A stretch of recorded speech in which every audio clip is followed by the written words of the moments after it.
AllBall TV. They scared, but I'm not. They don't like comentario. Y suscribe.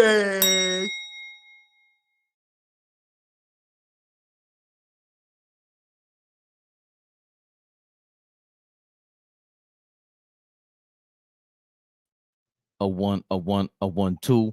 I need a better. I wish I could whistle. That's one of my wishes for 2024. Is there a whistle class? There's swimming classes. There's jujitsu classes, wrestling classes. There's boxing lessons. Is there? And I'm Dominican. I'm supposed to have the. Shout out to my guy Lane. Lane, I was working on yesterday. I gotta keep names out of this, but whatever. It's my guy.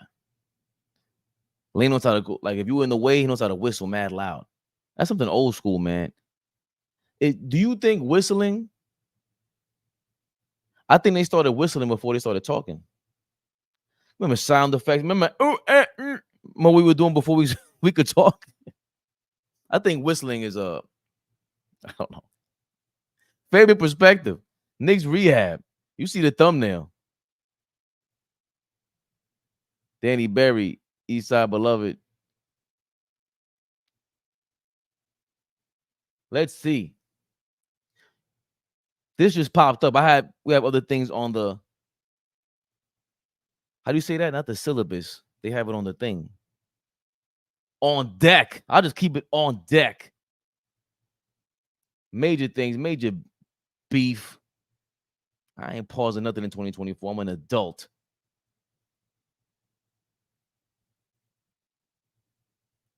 The first thing I did see was, man, hey. Ask Rosemary to teach you. She can whistle. Shout out to Rosa. Shout out to Mama PerspecTV. Hey, Mama PerspecTV, you got to change your name. We don't put our government name on here. You got to be Mama PerspecTV, okay? This is the Avatar world. Love you. First things first. I'm trying to buy some time. Let some more people in. Because you guys start coming in like at 8 o'clock. It goes crazy. But I'm giving you guys a couple minutes. I think OG will be re-signed. Hey, King Ja. We have to report the news and react to it, read it, respond. Do I feel confident in that? You will have to wait for a couple minutes. That's what you're going to have to do, King Ja, or anybody else listening to me right now. Lot of love. Lot of love. Lot of love. Lot of love. I want to jump into that first, man. Will, what's going on, Will? I'm going to definitely keep reeling you guys in here. A lot of things going on. Charles Barkley. I want to get into Charles Barkley talking about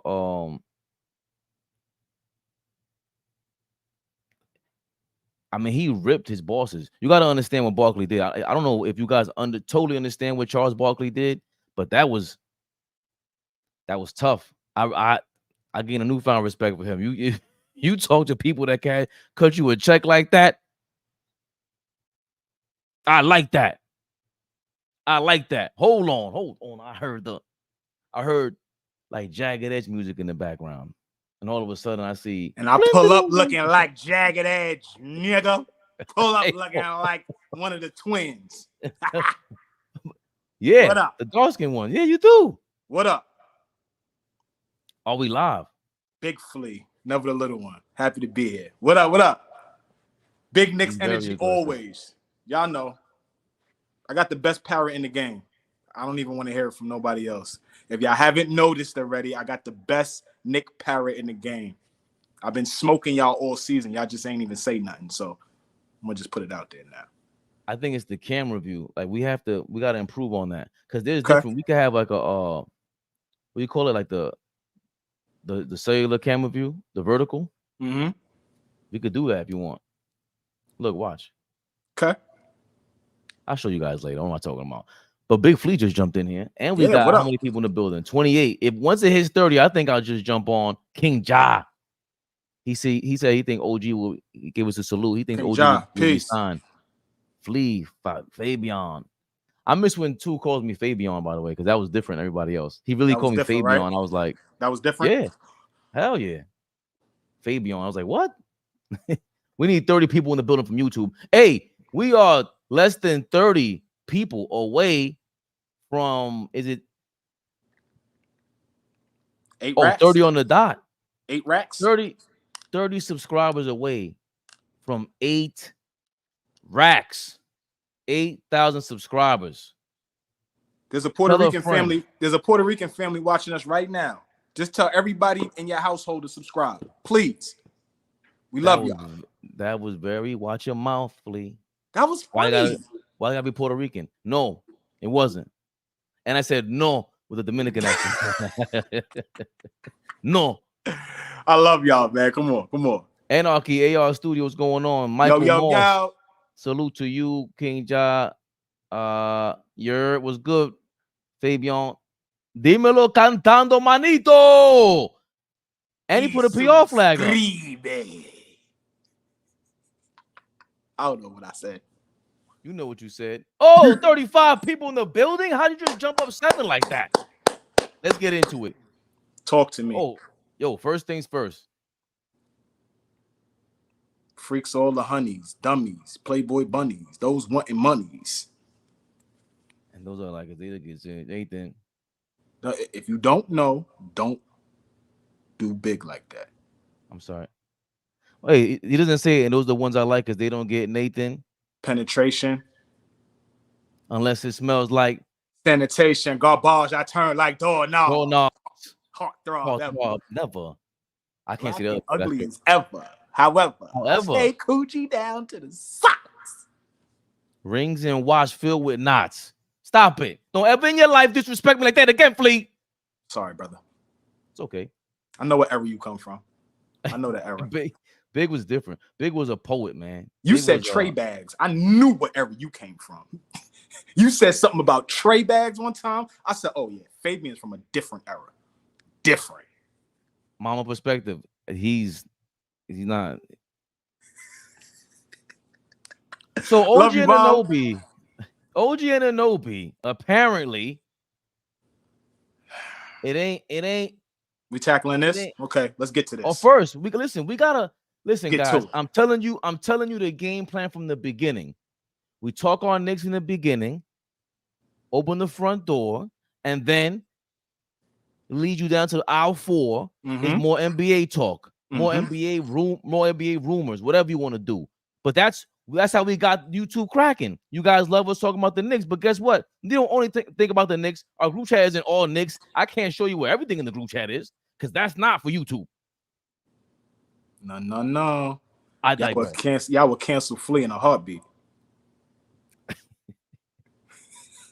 I'll go straight to Patreon after that.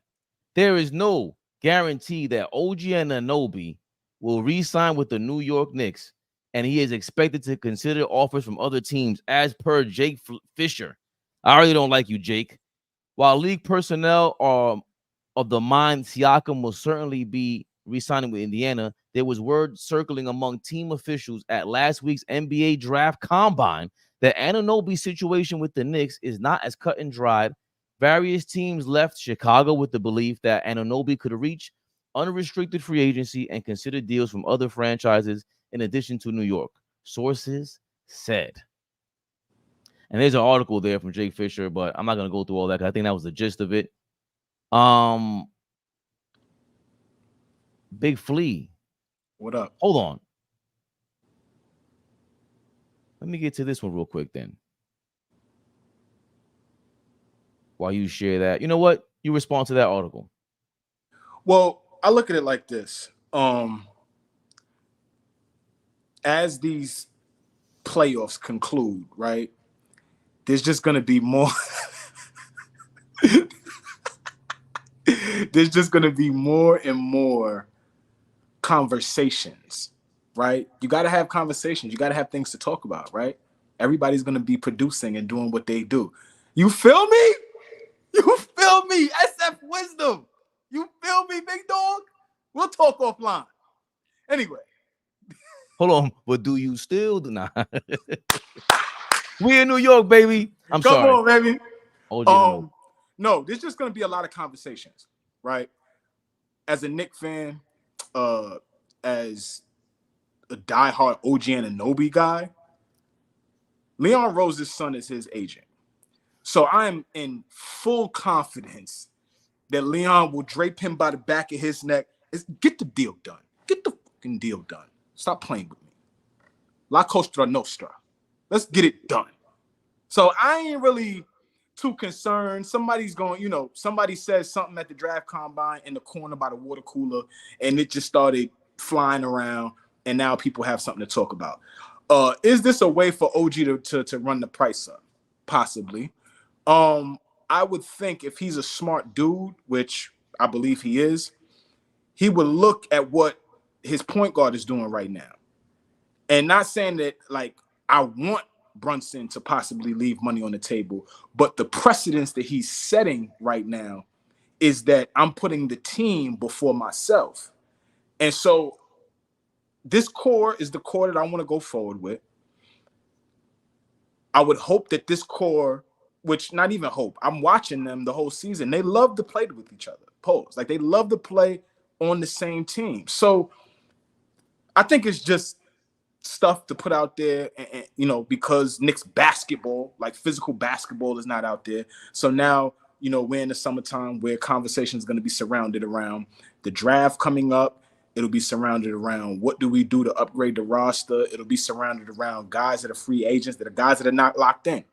So after the OG, news kind of dies down, and that is a commodity that other teams will want to have, Isaiah Hartenstein's, name is going to start floating around, right? Because he's going to get offers from other teams. Other teams would die to have a guy like him, right? So I think that the OG deal gets done, 1,000% gets done. But I am very skeptical on what happens with iHeart. I fully believe somebody's out there that's going to offer him $20 to $25 million a year, and we might not want to pay that. I think our number is around 16, 17, 18 for him. I think that we probably could offer him the longer deal, right? Wherever he goes, he might get a 4-year deal, maybe get a 3-year deal. No, maybe longer term, but I'm sorry to interrupt. No, talk to me. The fact that we're over the salary cap, we can give them, I think was called, we lost early Larry Bird rights. So the full Larry Bird rights is when you're not over the salary cap. So when you're not over the salary cap, you can offer more money. So Philly can technically offer more money to Hartenstein. Right. They're not over. And that's what I was essentially saying. Other teams are gonna run the price up on him too. Now he's a guy that's, go get paid, man.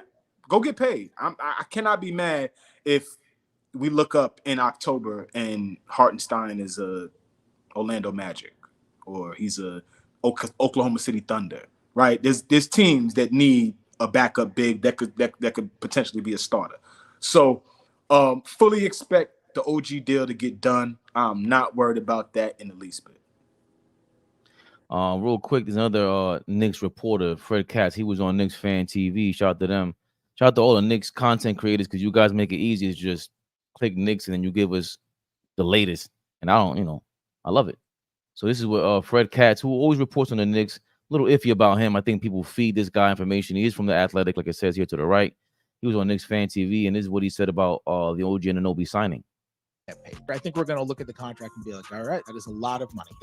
I think the Knicks are the overwhelming favorites to bring him back. That is something where I would be shocked if he were not back. You make that trade because you will do whatever it takes to keep OG Anunoby. I think he's going to get paid. I think we're going to look at the contract and be like, all right, that is a lot of money. There are just very few players in the NBA who can start on 1 through 5 and can hit threes and give 15-ish points. There are just like unbelievably few players in the NBA who fit this description. You can count them on one hand, and those guys get paid. Now, here's the thing. Here comes the expectations. Because the Knicks fan is going to say, we're paying this guy 30-something million, and he's not on the court. How does he navigate that next year? In terms of fan reaction, if he plays 45 games in the regular season, but he's healthy come playoff time, and the Knicks make a crazy run because they're so good when he plays, no one's going to care. He's a 16-game player. He's not an 82-game player. If he's healthy, that's your dude. I think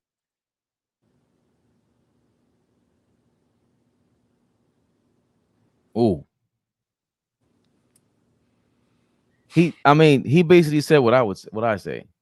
I don't think we care if you play 0 games in the regular season as long as you're ready for the playoffs. No, we don't make the playoffs without him. We don't see a successful Knicks team during the season without him. Do we not remember when we made that trade what we looked like? Complete night and day. Our defense was suffering the first half of this season before we made that trade.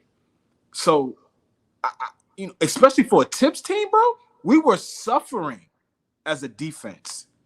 As soon as we made that deal, he turned us upside down. So,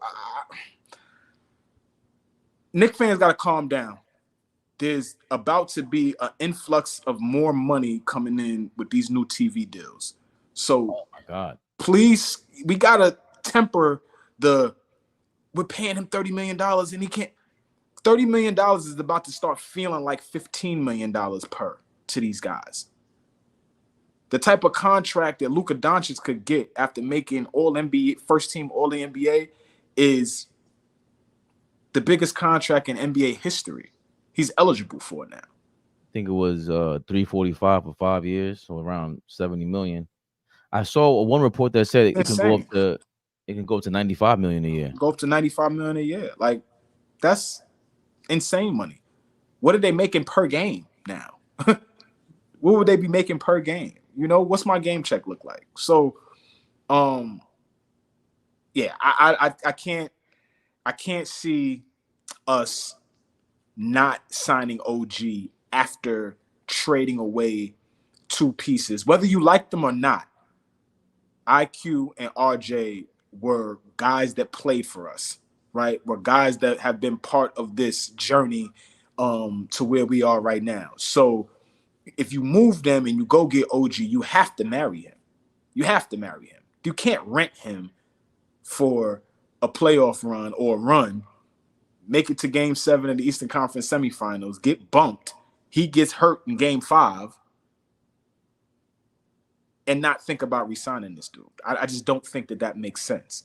And you're not – everything Fred Katz said is right. You're not going to find another dude that's going to hit threes, average over 15 points a game, and be able to stop the best player on the other team. Go find him. How many? This is the epitome of a 3-and-D guy. Today's 3-and-D guy. Yeah. We entertained. I think we saw one trade offer for Julius Randle for Mikal Bridges and Dorian Finney-Smith. Dorian Finney-Smith is considered a 3-and-D guy, but he's not this. I mean, he's a 2 guard. He can guard 1 through 3. But Dodo could guard though. Well, Dodo guards. Right, but guards. Right, but he can't shoot like this. Right, like OG has. Right. He hasn't. That's what keeps him off the floor, and that's why he's not this extra level. But I would love to have him though. Don't get me wrong. I don't know who's a better 3-and-D guy. Maybe Mikal Bridges, because Mikal Bridges is doing more now since he left Phoenix. Mikal Bridges is not a 3-and-D game. Mikal Bridges almost averaged 20 points a game this past season. So, he gets his in a variety of ways. 3-and-D guys. Like Kat said, you could almost at one point there were a bunch. Now it's very few and far between that you can get somebody in that mold, because everybody can shoot threes now, but everybody can't defend the way the way some of these guys do. Alex Caruso kind of guy. Again, he might not be the shooter that OG is, but definitely, a modern day mold of a 3-and-D guy. Alex Caruso made all NBA defensive teams back-to-back years.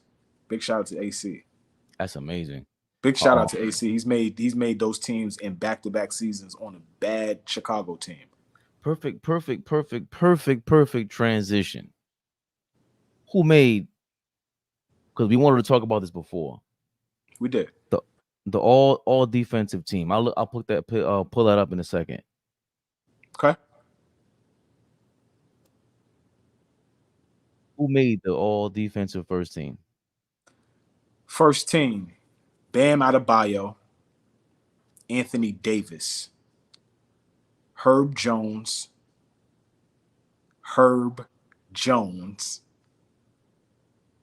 Victor Wembanyama,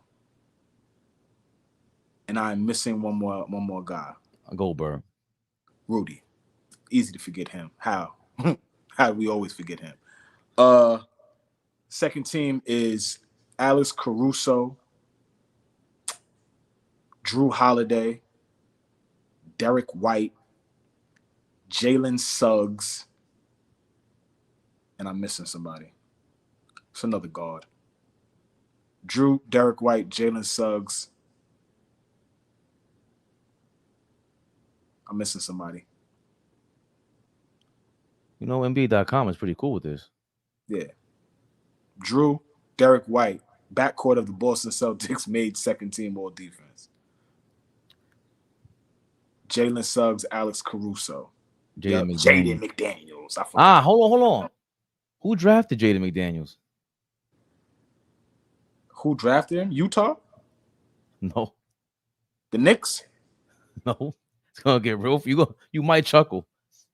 Who drafted him? The Lakers. The Lakers. Okay. They traded him for. He was part. No, he wasn't part of the Davis trade. He's younger. Dennis Schroeder. Oh, Schroeder. In the OKC deal, I think it was, or whatever it was. But I just found it crazy when I saw him there. I'm like, yo, they really did not go after the youth at all. Like that to me was a big mistake. They got a Jaden McDaniels mold over there in Vando, but Vando ain't McDaniels on defense. I thought the Timberwolves were making a mistake because Vanderbilt did so much on the Timberwolves, and McDaniels, I didn't realize what kind of play. Like I knew he was like I thought he was a baby version of Vanderbilt, and Vanderbilt was legit already, and I was dead wrong. Yeah, McDaniels is. I mean, I'm compared to what he's doing now. I don't know if that is because of the play style with the Lakers and the Timberwolves either, because you got 6'3", 6'10" guys over there with the Timberwolves. But you know why I brought this up. You know why I brought this up. Ain't no second team. I don't care about none of that. You know why I brought this up. You know why I brought this up. You know why I brought this up, Flea. You've been hollering about this dude all year long. All year long. All year long, you've been hollering about Herb. Herb had a hell of a year, man. Hell of a year. To be recognized as a first-team all-defender with a list of guys that are like bigs. Now, there's a bunch of versatile bigs on there, like Bam, AD, even Wemby showed versatility. But to be recognized with some of the best defenders, man, yeah. Big shout out to Herb Jones, man. He's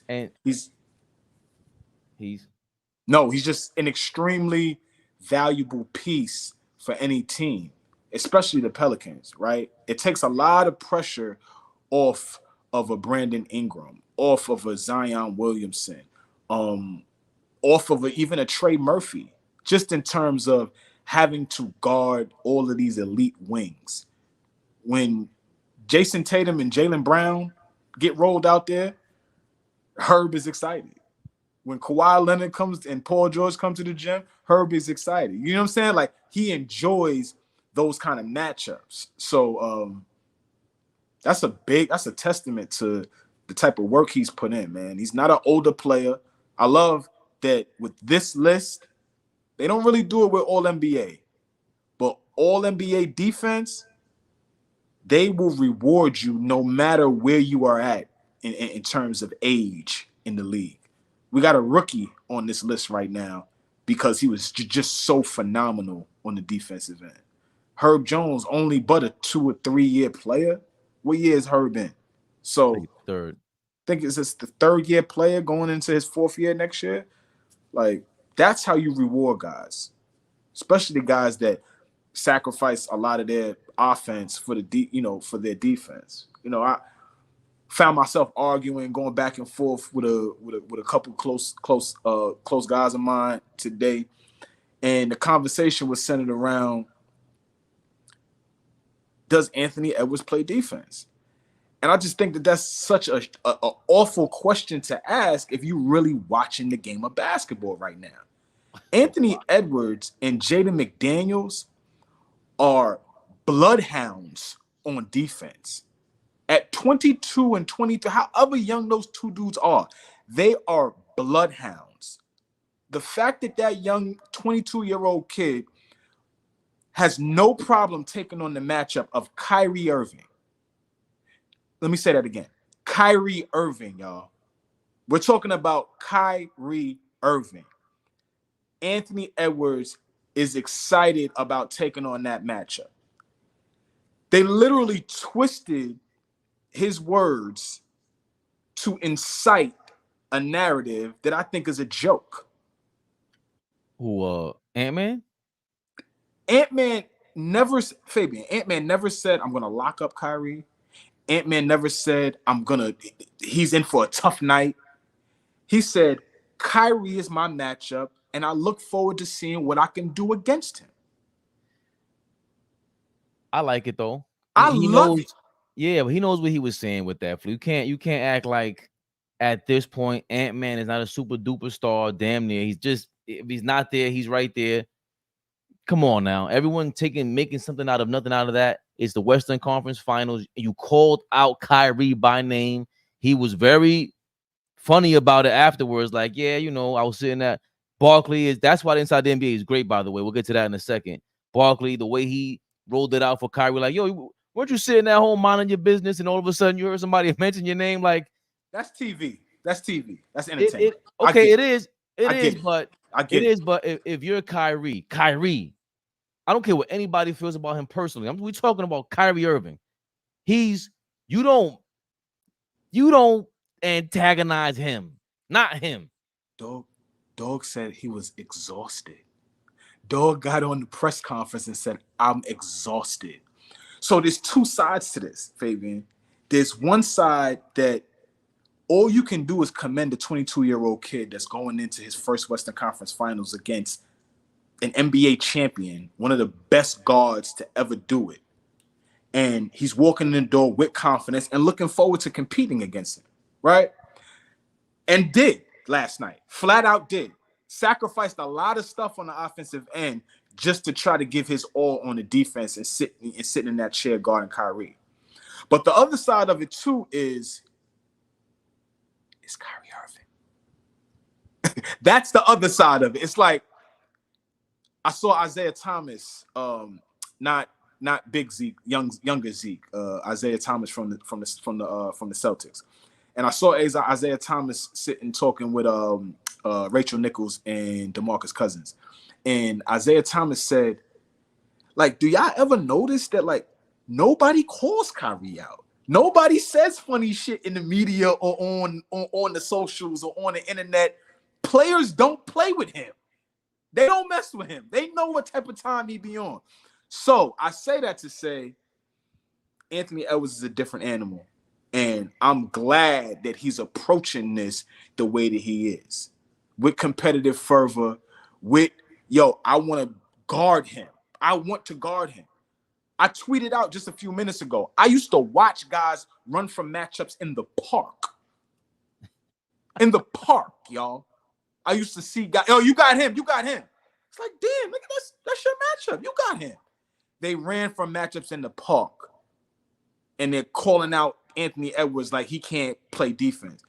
Anthony Edwards did a damn good job last night against one of the best to ever do it. So, but this, I'll now bring it back to Herb Jones and the all defensive team. What we think about it, because I don't think Ant-Man was he third?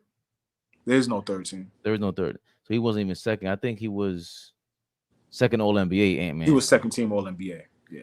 So Herb Jones, by the way, Herb Jones making the all defense first team.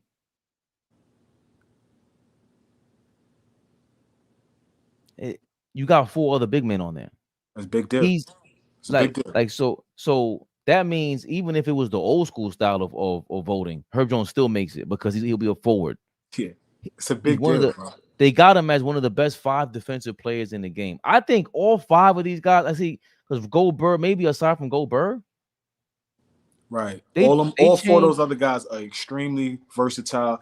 When they're off the court, the team as a unit defensively looks completely different. If you look at Miami with Bam's off the court, if you look at LA, especially the Lakers, big shout out to Dime is always big on reminding us how bad the Lakers look on defense when Anthony Davis is off the floor.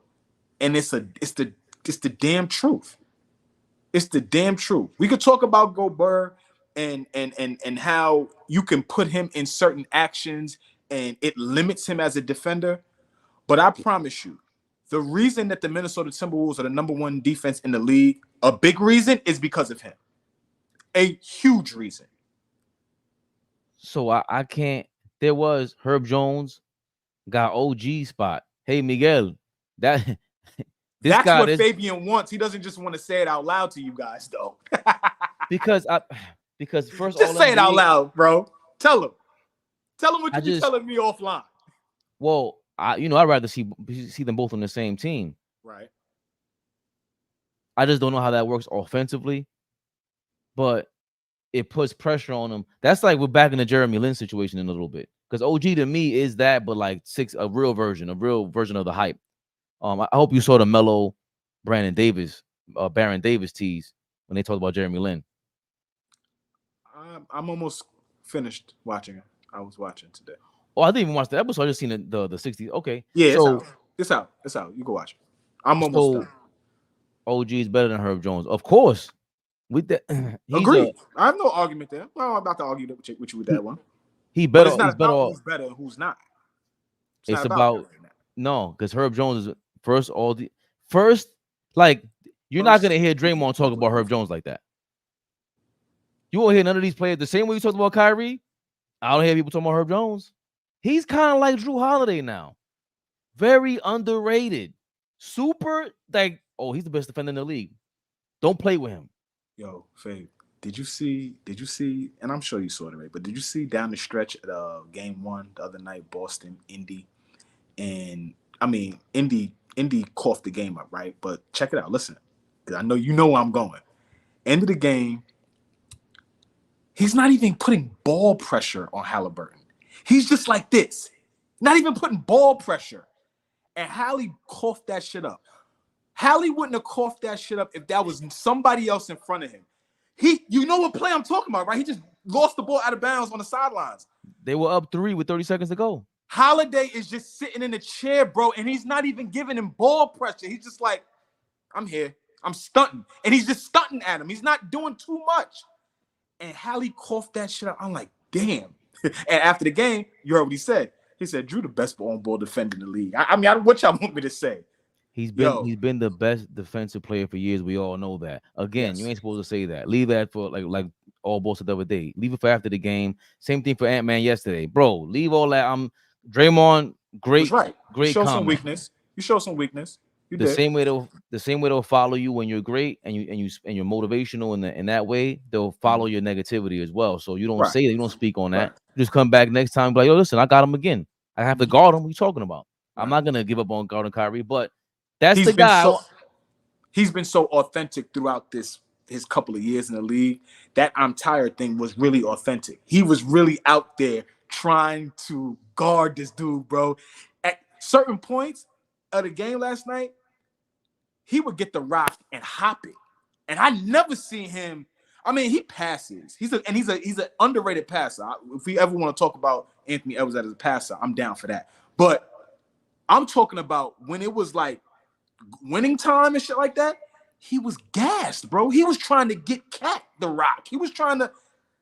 Even the 3 he hit seemed short from the top. It seemed short. He knocked it.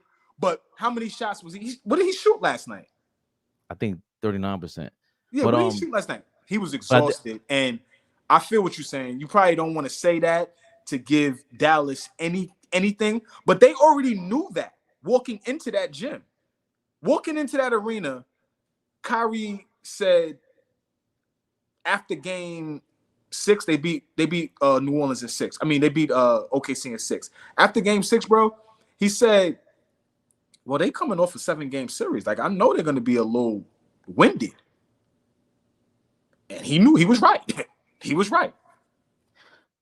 That's funny because when Kenny Smith brought it up real quick, he shot 38% basically last night and 41 from 3. He still hit 5 or 12 from 3. But what did he shoot though from the field? 37.5%. Well, how many shots? I'm trying to know the number. What did he shoot? 6 for 16.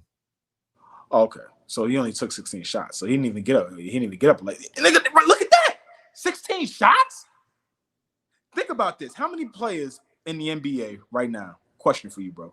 How many players in the NBA right now are the best player on their team and are willing to take the best matchup on the opposing team? How many players in the league do that?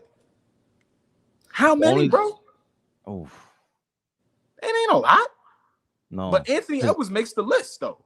Because Tatum did it against Kevin Durant. But it was like that series, yes. But Ant-Man is just Ant-Man. You can't guard Luka. Luka was crafty. I mean, Luka Doncic. We talking about Luka Doncic. Nah, get the other guy. No, switch that. Switch. Luka would listen. Luka showed up. Luka was kicking McDaniel's ass last night too. Like, yeah, real methodical. First half. I like how they're coming together. We thought they were a scary team because defensively, I thought Gafford would bring something else, but it's really not Gafford. It's PJ Washington. Luka got mad at Gafford in the first half for not setting the right pick. Do you see how PJ has grown right before our eyes? Even the last couple of months in Charlotte, just who he is as a player has grown so much. Like, I really like that dude. I really look for him. He's gonna be my underdog, most improved player next year. I think he takes a leap next year and is like one of those guys. So real quick, I want to wrap up the all defensive team because you wanted to talk about it earlier this week. What did you think about the voting system? Like, are you okay with it? I much rather it this way. I don't want positions and all of that kind of stuff, because in that point you start leaving guys out. Give me the best 5 defenders and give me the next best 5 defenders. Do I think that they got it right? No. You don't think so? Wemby's not a first team all defender to me. Not yet. I think Jaden McDaniels and Drew Holiday absolutely deserve to be first team all defenders this season. Who do you flip flop them with? Could you pull the list up again, bro? Who do you flip flop them with? Like I said, Wemby. I mean, that's hard to take off the defensive player of the year and put him on a second team, especially with them being a number 1 defense in the league. So you probably can't take him off. So, I mean, you got to roll with either Bam or Anthony Davis, and it's hard for me to say it, but I mean, I guess I would take Anthony Davis for this season specifically. And Jaden McDaniels and Drew Holiday are first team all defenders, man. Jaden over who in the second team you think could have cracked the first? Jaden. Because these are all Jaden and Drew. Jaden is a 3, right? He guards 1 through 4. It feels like. Yeah, he does guard 1 through 4. Because he didn't guard Joker like that. He was switching off. I didn't see any. I never saw him match. Maybe on a switch, here and there, but never go get a stop on Joker, Jaden. No. And then it's like Jalen Suggs. I don't know if you got Suggs and Drew Holiday at the guard and point guards. Drew Holiday got to get the nod just off reputation because Suggs seems more like a hound, but Holiday is a hound, and then he's disciplined and fundamentally sound. Footwork. We always talk about footwork on an offensive end. This guy got a forearm in your chest, of elbow to your face. It's not hitting you. He just won't let you see. He's smothering you. And he's what, 6'4", 6'5"? Drew erases certain guards in the league. Like, he erases what they try to do, what they try to get into. They do not get comfortable with him. You know how you can get comfortable with who's guarding you, and you know what they're gonna give you for the night. Okay, he's giving me this tonight. Okay, let me go to this and get my bag with this. Nah. Drew is erasing everything, taking everything away. Not just the guard. He's guarding 1 through 3. I can't say a 4, but definitely 1 through 3. Who at the 4 would he guard? I could see him guarding the Kevin Durant now. Well, he guards Kevin Durant. Durant's not a 4, I don't think. Like in that case, that's why he's a 3. That's why he's a hybrid, right? Who's a 4? Like he ain't guarding Anthony Davis. That's crazy. That's a tough matchup, fam. It's a tough matchup, fam. And Davis is a 4 or 5. He ain't guarding Goldberg, stuff like that. So that's a 5. Tough matchup. He can't guard Cat, right? It's a tough matchup, fam. Cat should be ashamed of himself. Barkley was right about that too. Like you have a mismatch on half of those plays, man. Right. I mean, a lot of your action, you need to be able to get down in the block and abuse your matchup. Yes. But when you have the ability to shoot the way he does, you can't, you got to be able to knock shots down. Yeah, exactly. If you're gonna be Steve Kerr, you better be hitting half of those shots, bro. I don't want to hear nothing. You are 7 feet tall. It's disgusting. Right. To be honest, I'm disgusted with him. Always been. Anytime two entertains that trade, I hate it. No, I don't want that guy around. And that's why I got a hell no for Kevin Durant, bro. I don't want that diva. We don't want no diva business over here. And OG, you better not be acting like a diva either. You either with us or you against us. Go to Chicago if you want to. That's cool. You ain't going to no Philly, nothing like that. Because listen, the banana peels will be thrown on that court. Don't play with us. We made you. I'm sorry. But this is more interesting to me, and Flea knows this, than all MVP voting, best players in the game. These guys impact the game. That's why I don't think enough is made of this list. This is a 10-man list now. If you're gonna give first team all defense and second team all defense, man, there needs to be a third team number 1, in my opinion. I agree. That's what needs to happen. You gotta give me the best 15 players in the game, because I totally agree with that, bro. Go Bird. They're taking you out of the game, and Drew Holiday's still impacting the game. Mm-hmm. 48 minutes if you want. You can't do that, Go Bird. And if we're being real, this season, Victor Wembanyama, yeah, it's spectacular highlight reel, but you're not impacting for 48 minutes. They can game plan against you. They can. You can't guard everybody. And your experience, you don't know what's on every play. Vic led the league in block shots. That's as a rookie. Being first All-NBA, even second All-NBA is a great nod to him. But I think it's tough to say he's Defensive Player of the Year. Herb Jones, by the way, 5th place Defensive Player of the Year. Those things matter to me. He got fifth. He got some first place votes.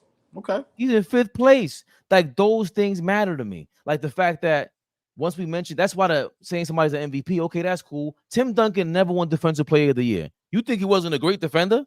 It's a shame that he never won Defensive Player of the Year. That's shameful. I don't think it's shameful. I just think that happens because you might have 3 great defenders every year, and it's like you gotta split hairs. And with Tim Duncan, it's like, what year was he better than Dwight Howard, Mutombo, and Ben Wallace when these guys are primarily focused on defense? You know what I'm saying? I get that, but I think that I like how voters are voting now. There's a nuance to this. They're looking at different things now, right? I don't think that Ben Wallace in today's era would win 4 Defensive Player of the Year awards. There would be more competition in terms of how he guarded. What he did at that moment, he did that. I feel like there's a bunch of guys that do what he does. So now you got to think about, because there is Gobert, there is a Victor Wembanyama, there is an Anthony Davis, right? There is a Bam Adebayo. Like, there are guys now that, I'm just taking Ben out of his era and his prime where he was a defender and slapping him in this era. I'm just saying he wouldn't win 4. Would he win? Of course. He's a generational defensive player. I just think that the way we are looking at the game now, there's so many more guys that affect teams and games and outcomes of games because of their defensive prowess. So many guys. Back then, I don't think there were a ton of guys.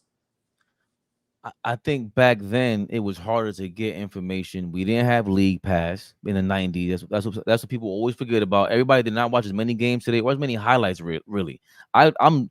You think I That's wasn't the looking other up thing.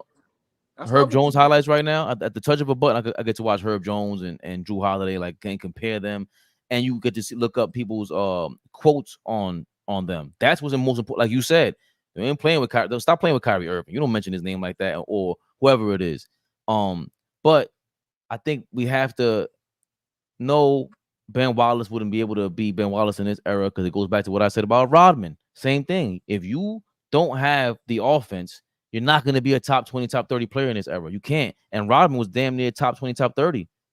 All off defense and rebounding, which is highly impactful, but you can't score. You get next out of there. Ben Wallace. Huh? But Robin was a different type of defender than Ben, though. I think Ben could have guarded 2 through 5, 3 through 5. Like Bam. I think he could be like a super Bam. Like he's blocking shots and he can get down. I think he would lose some weight. He's a different. Whoa, Ben Wallace was insane. Late bloomer. I'm not. No. Don't get me wrong, bro. Don't get me wrong with what I'm saying. I agree with you. Ben Wallace, like I said, generational defender. When you talk defense, when you go through the history of the NBA, talking defense, you cannot talk about defense without talking about Ben Wallace in the history of the game. Fully agree with that. I'm just saying that, like you say, Bam, and Bam was a little taller, right? I think we forget that Ben Wallace was about 6'6", 6'7", 6'6", right? Bam 6'9", legit 6'9", maybe 6'10" with a pair of Timbs on, but dude is getting snubbed year after year after year on being the best defender in the league. Continues to get snubbed. But and I think, you know, why we need to talk about those type of defenders is because the way the schemes were back in the day, Ben Wallace wasn't asked to jump out there and guard a Steve Francis, a Stephon Marbury, Allen Iverson, you know, those guards in their prime. He wasn't asked to jump out there on the, you know, on the pick and roll or and stop them. And go get a stop, Ben. But he was going to erase any big that you put on the block. I think that's the difference between the bigs of today in terms of defense. He's listed at 6'9", Ben Wallace, but they're giving him some. Who is Herb Jones? Beeman boy, you've been with us for too long. Herb Jones is an all defensive. Go check Herb Jones out. Go check Herb Jones out, big dog. You will be thoroughly impressed. We definitely got to react to. I want to watch that segment again, at least the first part of it. Gilbert Arenas and Rashad McCants were breaking down how Varejao used to be the backup, used to lay in the back weeds when he was on the Cavaliers for LeBron. And Gilbert Arenas is not worried about LeBron. I'm worried about Varejao because he's always shadowing him. Mm-hmm. And that's what I mean with Ben Wallace. He can do that in 1, this era, I think. 1,000%. And all they do is play drop coverage now. Every team plays drop coverage. Every team, for the most part. So him being, I think Ben Wallace on the drop coverage is nuts. If he's on Minnesota playing drop coverage is, and again, you see, just like with Rodman, I think it depends on the team. Like Jaden McDaniels, I think Ben's quickness would have to put him in that drop. You don't have to put Rodman in a drop. You could have Rodman hedge out, come up. Yeah, he's set. Come up. Like you don't. I don't see Rodman dropping nothing.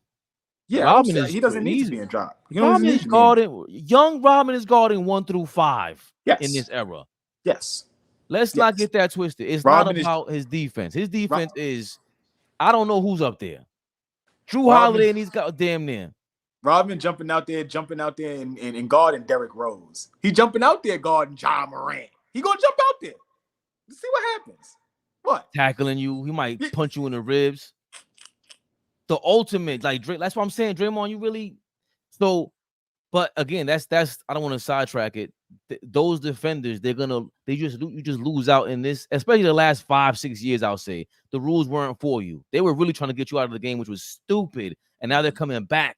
You see, they're gonna have to draft more big men because of Joker and Embiid, even though none of them are in the playoffs right now. None of the MVP candidates are in the playoffs. Top 3. Bye-bye. But yeah, so you like it. We just gotta add a third team all defense. And I don't think it will be hard to get 5 more guys. There's 5 other guys out there right now that got left off the list that are quality, elite defenders in the league. If we had to put, maybe we don't need to do that today. You want to put the third team together right now? Oh man, we gotta look that up. I'm on the spot. That's tough, but yeah, we could. There's a third. I'm gonna feel like a novice at that point. That's what I'm saying. Like looking at that list made me realize that's my love. Jaylen Brown was elite defensively this year. Elite. Don't get talked about. Someone in Orlando. See, like Jonathan Isaac doesn't play, but he's up there with any one of these guys if he's healthy. Yes. He's up there with everybody. Yes. Jonathan Isaac is insane. Yes. Health is the only thing stopping him from being an MVP candidate and a defensive player, just like Wemby, in my opinion. Isaac changes everything, but he's just not healthy. That dude is that's crazy. So we see Wemby and what he can do. Yeah, we gotta talk. We gotta go over that because Houston got a couple. Orlando got, I think it's Isaac and they got a couple. Brooks can make any All-NBA defensive team any year. Marcus Smart is hurt this year, but when Marcus is rocking and rolling, he's gonna make that list every year. So we've heard it. Giannis was hurt in and out, but when Giannis is rocking and rolling, I don't believe Giannis is a top 15 defender in the league. Drunk. Let's talk about that for 1 second. I do not believe Giannis is as good as any one of these guys besides Gobert on defense. I don't see it one-on-one. I don't see it off ball. I don't see it. Like Drew Holiday changed the personality, the identity of the Milwaukee Bucks when they traded him. He changed everything. That's the guy. When I say the other day, Jalen Brunson made me realize, okay, I have to rethink NBA history now because of the way people hate on a small guy. Drew Holiday is still underrated. He changes everything, especially the younger that he was on the Bucks. I'm not sure if he's still quite the old Drew Holiday, but back then, I believe he made up for a lot. He let Giannis make up for a lot of his missed timing, picks up a couple seconds, whatever he does when he's like in La La Land, and Drew Holiday's picking up on a man or switching up, and then all of a sudden you got time to recover. And then Brook Lopez is fundamentally sound. He's just not as agile as Giannis. I think if Giannis had Brook Lopez mental, he becomes the best defender in the league because Brook Lopez can't do what he's doing. But I think Drew Holiday made up a lot for Giannis. And I don't see it with Giannis, bro. And I've been thinking that for a couple years. I was scared to say it out loud because he keeps getting these nods. But I'm like, bro, I don't see it. And maybe you can change my mind. Well, what are you not seeing? What are you not seeing? He's not disengaged on defense. He doesn't lack effort on defense. I would challenge you to find me another Defensive Player of the Year award winner that you don't think could play defense. Like, go back in history of all the guys that have won this award. Some are skeptical. Some you could say, oh, how did he win or what or this or what? That's a different argument. But for the most part, the guys that win this award, you can, if you disagree with them winning, you can go back and look for that year why they won. Well, you're actually making that's the point that I got to, especially after Goldberg got so many awards. And I'm not gonna hop on the train. I don't know if he's Defensive Player of the Year, Goldberg. I don't know if Giannis was, and Triple J definitely wasn't, in my opinion. So those three guys have been winning the last 6-7 years. And this list right here, that list that we just saw. But then Marcus Smart has won in the last 4 years. Add him to it. He shouldn't have got it over Drew Holiday. That's ridiculous. That's ridiculous. Wow. That's ridiculous. Even though now you could say Drew Holiday is now in Marcus Smart's spot. Yes. And it's not like they are a different level. To me, Robert Williams is the guy that made that team different. But Marcus Smart isn't, and I like him, but I don't love him as much as Drew Holiday, especially back then. The addition of Ja Morant, obviously, right? The addition of all of their other injuries, Brandon Clark, they had a bunch of injuries. But when they get Marcus Smart back, that team will look different on the defensive end. They will just look different. And we could revisit this whenever you want to. But I promise you, next year, the Grizzlies are going to be a top 4 seed in the Western Conference. That's fine. I'm not saying he doesn't make a difference. I would never say that. What I'm saying is that he's not better than Drew Holiday. So the Defensive Player of the Year award to me has been the last 7 years has been up in the air because I wasn't too comfortable with Giannis being Defensive Player of the Year because I started watching it. For me, he doesn't cheat. He doesn't get beat a lot. He's long. He's athletic. His strides, one stride is 2 or 3 steps for the average. So what I'm saying is that he rim protects, right? Challenge him at the rim. I don't see a lot of people putting him in the rim. Everybody gets dunked on, so I'm not saying that. I'm just saying that, that dude is tremendous on the defensive end. Tremendous for me. So how do we explain him and Brook Lopez? Giannis is a Defensive Player of the Year. He won. Brook Lopez was second last year. Yep. Behind Triple J. How do we explain them being this bad defensively this season? Damian Lillard. When your point of attack guard is the best on-ball defender in the league and Drew Holiday, and you lose that, you made that point already. You even said that the big reason why Giannis was so great was because of Drew. I'm not arguing that. But I'm going to say to you that the big reason that you said that they was great, I don't think that you can use that as an indictment on Giannis and Brook because Dame is god-awful on defense. And when it starts at the point of attack, it's going to trickle down, right? It's going to trickle down. Now you're expecting Jay Crowder to guard like it was 6 years ago. Jay Crowder can't guard like it was 6 years ago. 6 years ago, Jay Crowder was a hell of a defender. Right? Chris Middleton is still finally getting right. When Chris Middleton is right, he's not a slouch defensively. He's not a cone, but he ain't right.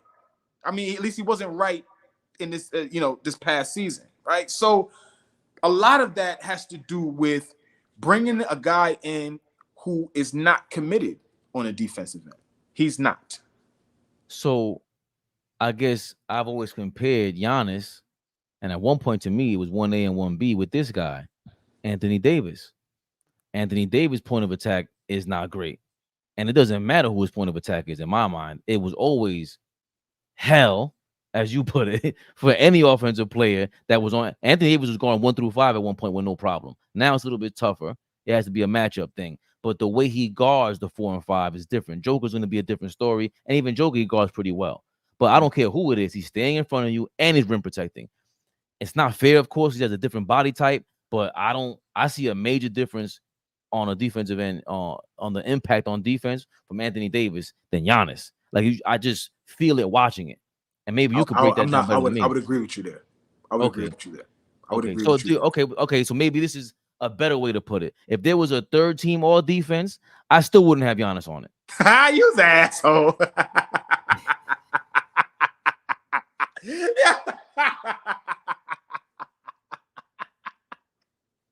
Yo, he always catches me off guard with some stuff, man. Yo, man. I think Giannis is 3 tiers below Anthony Davis. Okay, so you really think that, I love when you're right?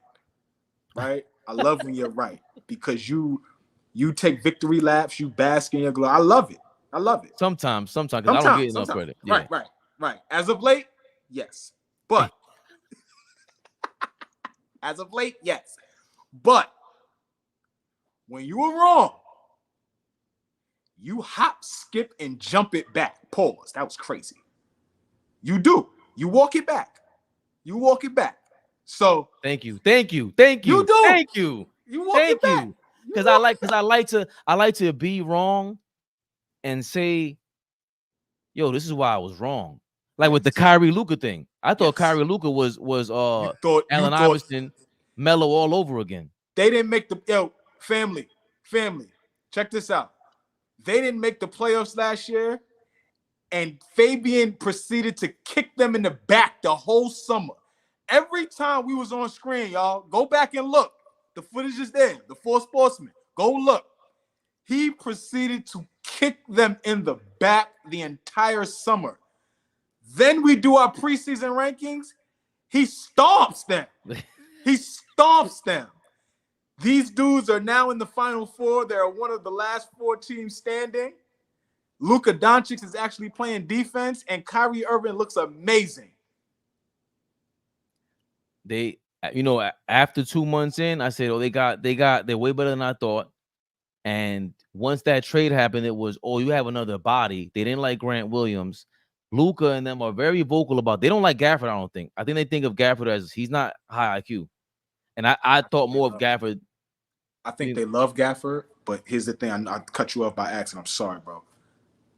They love Gafford, but I think once Derek Lively just ascends, bye, Gaff.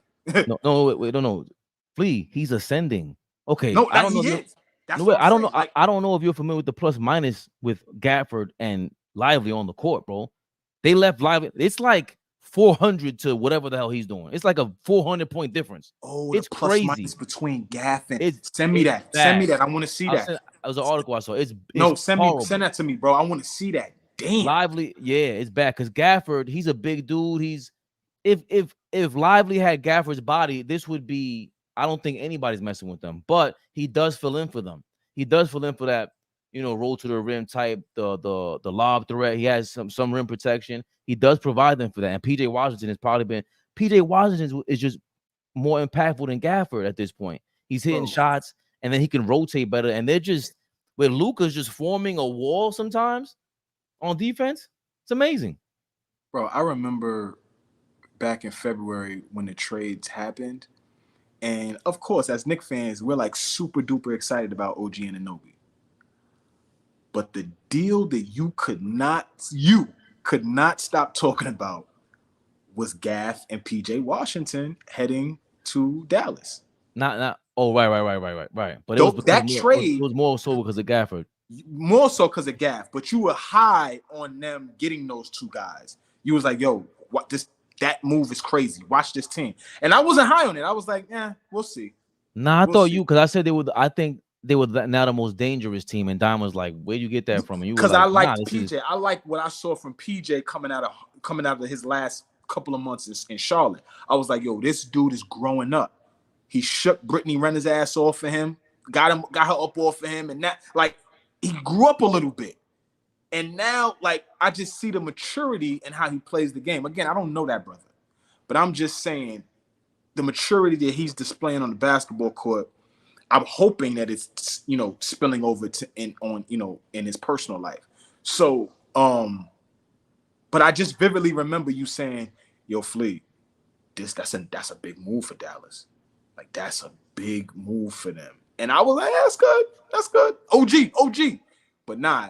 As time went on, it was Dallas has turned into a championship contender.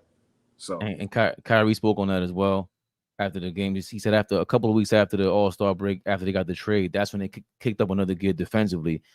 That's why, excuse me, that's why I was going crazy about it because I'm like, bro, what more do you want offensively? Them 2 guys, that's I don't want to say LeBron and Kyrie all over again, but it is. You name it, James Harden and Kyrie, whoever it is alongside Kyrie, these are 2 super high IQ guys on the offensive end. They'll figure it out. All right, defensively, what do we have? Who do we have to effort this defensive anchor right now? What's going on over here? And they figured that out. Think about this, bro. When Kyrie Irving, people forget, when Kyrie Irving was rocking with LeBron James, he was 22, 23, 24. He's a young dude, a young killer at that. So it's not like he's young and he's a decent ball player. No, he's young and one of the best in the game. right? And so now he's 30, 31 years old, still at the height of his game, still could do everything that he could do 8 years ago, just more polished, more refined, more mature. I keep using that maturity word, but that's a fact. He's just a more mature basketball player, a better leader now. He even said it himself. How I led in Boston was awful. How I'm leading here is 10 times better. 10 times better. He ain't doing too much talking. There's a lot more lead by example. It's a lot more encouraging who he's playing with. It's a lot more. See, I'm going to say this and I'm going to be done. When guys are really like big offensive threats, right? When you know them to be able to put the ball in the basket. For the ones that are not those vocal leaders, like a Kevin Durant, like maybe a Jason Tatum, maybe like a Kyrie Irving, somebody that you don't see barking and doing all of that, when those dudes lock in on defense, that is a sign of leadership, Fabian. That's a sign, because not all the time are you going to get your best player or the guy that puts the ball in the basket to lock in on defense. That's why I love who Anthony Edwards is as a young leader. Because he's like, yo, I'm going to show y'all that I'm going to put effort on the defensive end. Are y'all going to? Are y'all going to? The game is about a bucket, but games are won on the defensive end. So when Melo is taking a challenge and guarding Kobe Bryant in the 2009 Western Conference Finals, that's letting everybody else know, like, oh shit, okay, Carmelo here. He ready to rock. When Jason Tatum says, yo, Kevin Durant's my matchup, and we sweep them, that's leadership, right? Kyrie Irving has Luka Doncic in the Western Conference Finals after they missed the playoffs last year. Come on, bro. Come on. We got to stop this. Kyrie has been phenomenal this year. Well, I hate to come on, man. Like it's mainly due to himself that he's not. There's nothing we don't love about him on the court. I think I always go back to revisit this. He is just an example of being a human being. Whatever growing pains he went through, whatever mistakes he made, it's tough to do. And I don't see many people doing that in the next 10 years. But in the face of, you kind of spit on everybody's face that's rooting for you. Like once he left LeBron, it was like, okay. And again, like I said, it was him being on like first take with Max Kellerman. It's just his attitude was different. Mm-hmm. And then we went to Boston. It was it wasn't this. And again, it might be the environment. It might be, I'm pretty sure he is. He said he wishes he was drafted by the Dallas Mavericks. He feels like he's at home. It's a different environment, man. Like I said, Mark Cuban understands him. He understands celebrity. He understands the world, the tech side. Mark Cuban's a different kind of guy.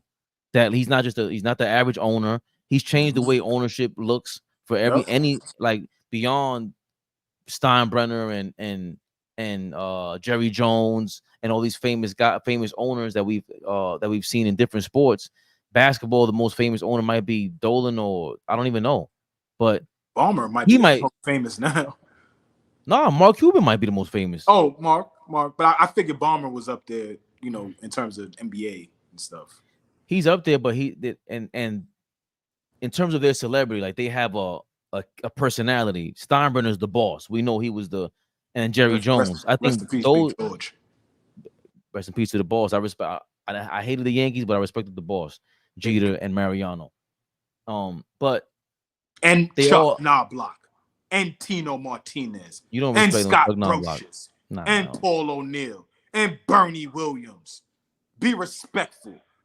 David Wells, David Cohn, El Duque. Be respectful. The three personality types of in sports ownership. You know how mad I am that they got Juan Soto? I know. You don't understand that. And I stopped watching baseball, but that was when I tried to watch again. That was my favorite player because he reminded me of Bonds at the plate with the plate discipline. And now they got him with that left field wall. Anyway, Giancarlo Stanton.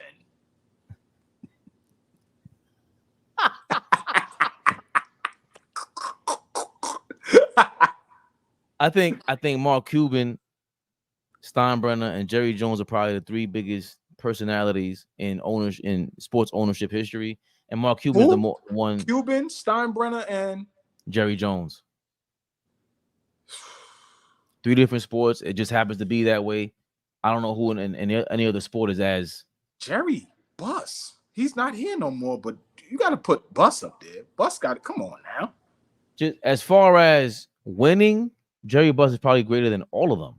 Yeah. But as far as celebrity type of owner, those three, because Mark Cuban's not on this list as far as the forum was a winning. Party.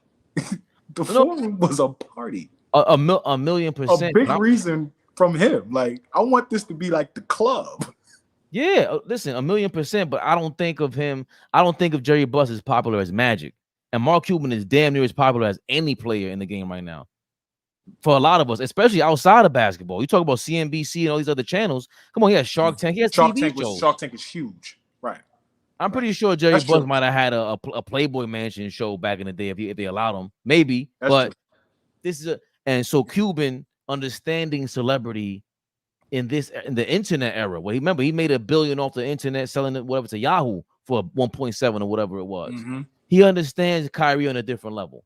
Like he just gets him, and the fact that he put his arm around him, and not even doing it like that. I'm pretty sure it's more or less, yo, I got your back no matter what. It's us against everybody. I think it feels that way for Kyrie, and I don't think Kyrie has ever had any conversation with any other owner the way he has with Mark Cuban. I don't think any player does. As many missteps as Mark Cuban has made, because that was very dicey when the Bomber transition happened with Sterling. And Cuban said, I don't know if I see somebody with a hoodie, I'll cross the street or whatever it was, and he'll say things that were like, normally white people, not suspect to me. Normally white people can't just get away with saying that on TV, but he's an owner saying that. So I was like, that was very honest, and I get it. These little raggedy 18-year-old kids, I don't care if you got a hoodie on, I'm walking away, bro. I'm 41. I have no, and I feel Mark Cuban now more than ever. These little 18-year, bro, Flea, you ain't in New York. Bro, they still got Pooh Shiesty mask on. I'm good. And it's about to be summertime. It's about to be Memorial Day. This is the weekend that the beaches open, and they still walking around with the Shiesties on. I'm cool. I'll see you later. Mark Cuban said, if I see a guy in a hoodie, I'm crossing the street. If I see a skinhead, I'm crossing the street. Right, I forgot about the skinhead part. Yeah, right. He did say that. Both of you guys are nuts. What are you doing with a skinhead in 2024? You are announcing this? Come on, bro. Like, what world are you living in? So that's the guy who's unafraid to say that. Remember, he's not afraid to say these things. And now Kyrie's sitting there like, oh, wait a minute. You talk your mom is just like me. Like, yeah, bro, I'm with you. I understand you. I understand his brain is different. I get it. You think about a lot of things. But let's not forget, you got to play ball. If you don't do this, everything else doesn't matter. Mark Cuban is telling him that. I'm pretty sure like he's adamant about it. They're both confident and they're both rebels. Mm-hmm. Rebels. So I love the fact that Kyrie has got this. I guess I don't want to see a redemption tour. I told you so. I don't want to see none of that.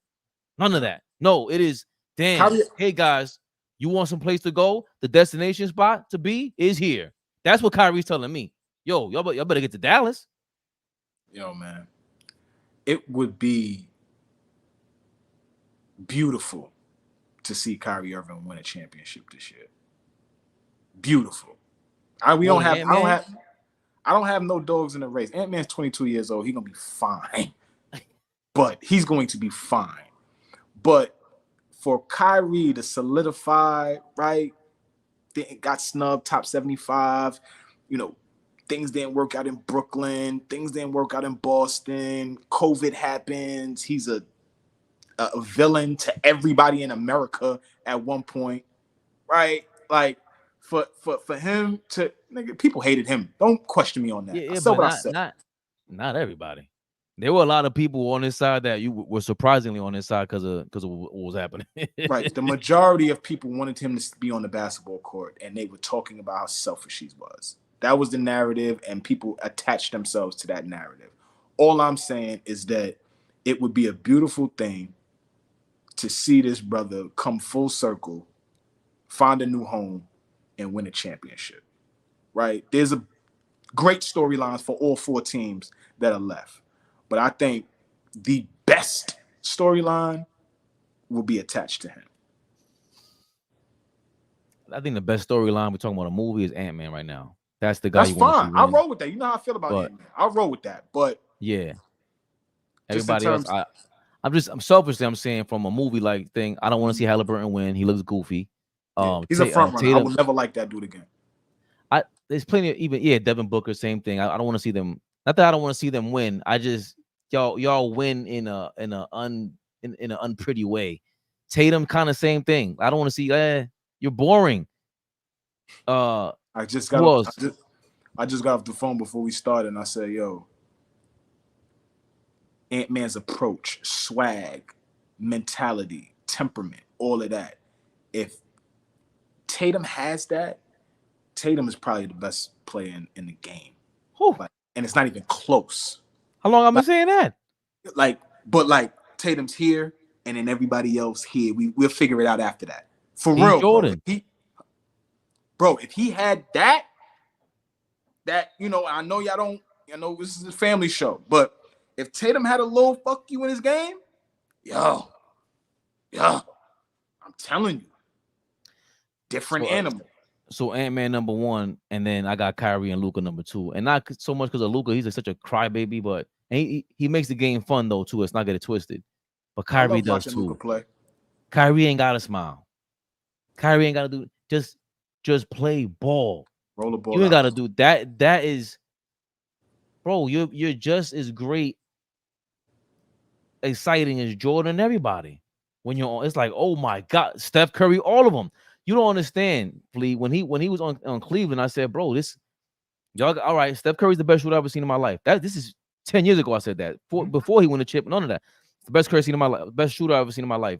But this second tier that everybody else is in, the Ray Allens and everybody, Kyrie's right there. This guy's amazing. In terms of shooting, yeah. Oh, no question. No question. And that needs to be talked about more. His ability to shoot the basketball. We could talk about his handle. Handle is beautiful. The best handle I ever seen.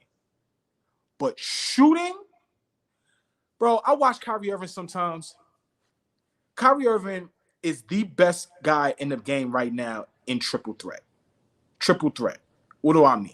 Getting the basketball in triple threat position and being able from that position shoot, pass, or dribble.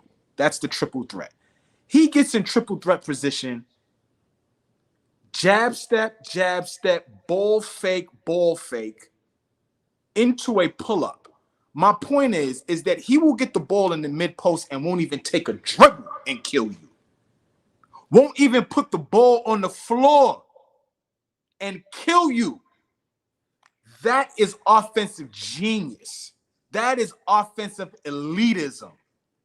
For you to not have to take any dribbles, get the ball in the mid-post, pivot, turn and face, jab step, ball fake, and the defender is off balance and you haven't even dribbled the ball yet, and you still get a clean look? It was I was following him from Cleveland after LeBron left, and I'm like, he was the number 1 pick, right? Yeah, yes, out of Duke. And played 11 games at Duke. I remember I was living in the Bronx. I was down the block from when he got drafted. Diedrich, his pops, they're going crazy. And I'm like, I never seen him play. Is he nice? They're like, yeah, he's nice. Okay. And then when he comes to the league, just his handle, he mesmerized all of us. And you talking about league? I was watching him on League Pass. What? And there's a game against the Oklahoma City Thunder. Kevin Durant, Westbrook is there. I don't think Harden is there anymore. He's going off. And the way he's OKC. They're in OKC, and they got the yellow on the floor. It's the older floor. They got the yellow when OKC used to have the yellow on their court. If I'm remembering right, was he a Cav? I want to say he was definitely a Cav. I want to say he was in Cleveland. I want to go back to it because the way he won the game for them, it's like, oh, he's playing against Kevin Durant and Westbrook, and he's killing them. He's like, just you could see from then he was a rookie. Yeah. Oh, this guy's amazing. Yeah. That what he did to Brandon at the rookie All-Star game. Oh, Brandon Knight. Right? Yeah. Classic. And he was doing that damn near nightly. So when I'm watching, I'm like, yo, this guy's he was my favorite player. I watched him spin Tayshaun Prince, and this is Minnesota Tayshaun. So Tayshaun is not prime defender Tayshaun no more, but still spun Tayshaun. What you call it? Big shout out. If y'all, my Knicks family out there, I'm gonna say a name right now. Y'all gonna remember. He spun Pablo Prigioni. Pablo jumped out there, old ass Pablo, and he spun his ass. Like, yeah, Kyrie Irving, a different type of gangster. Different type of gangster.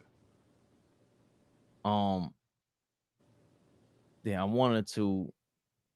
We'll get to Caitlin Clark some other time, right? Because right now the thumbnail is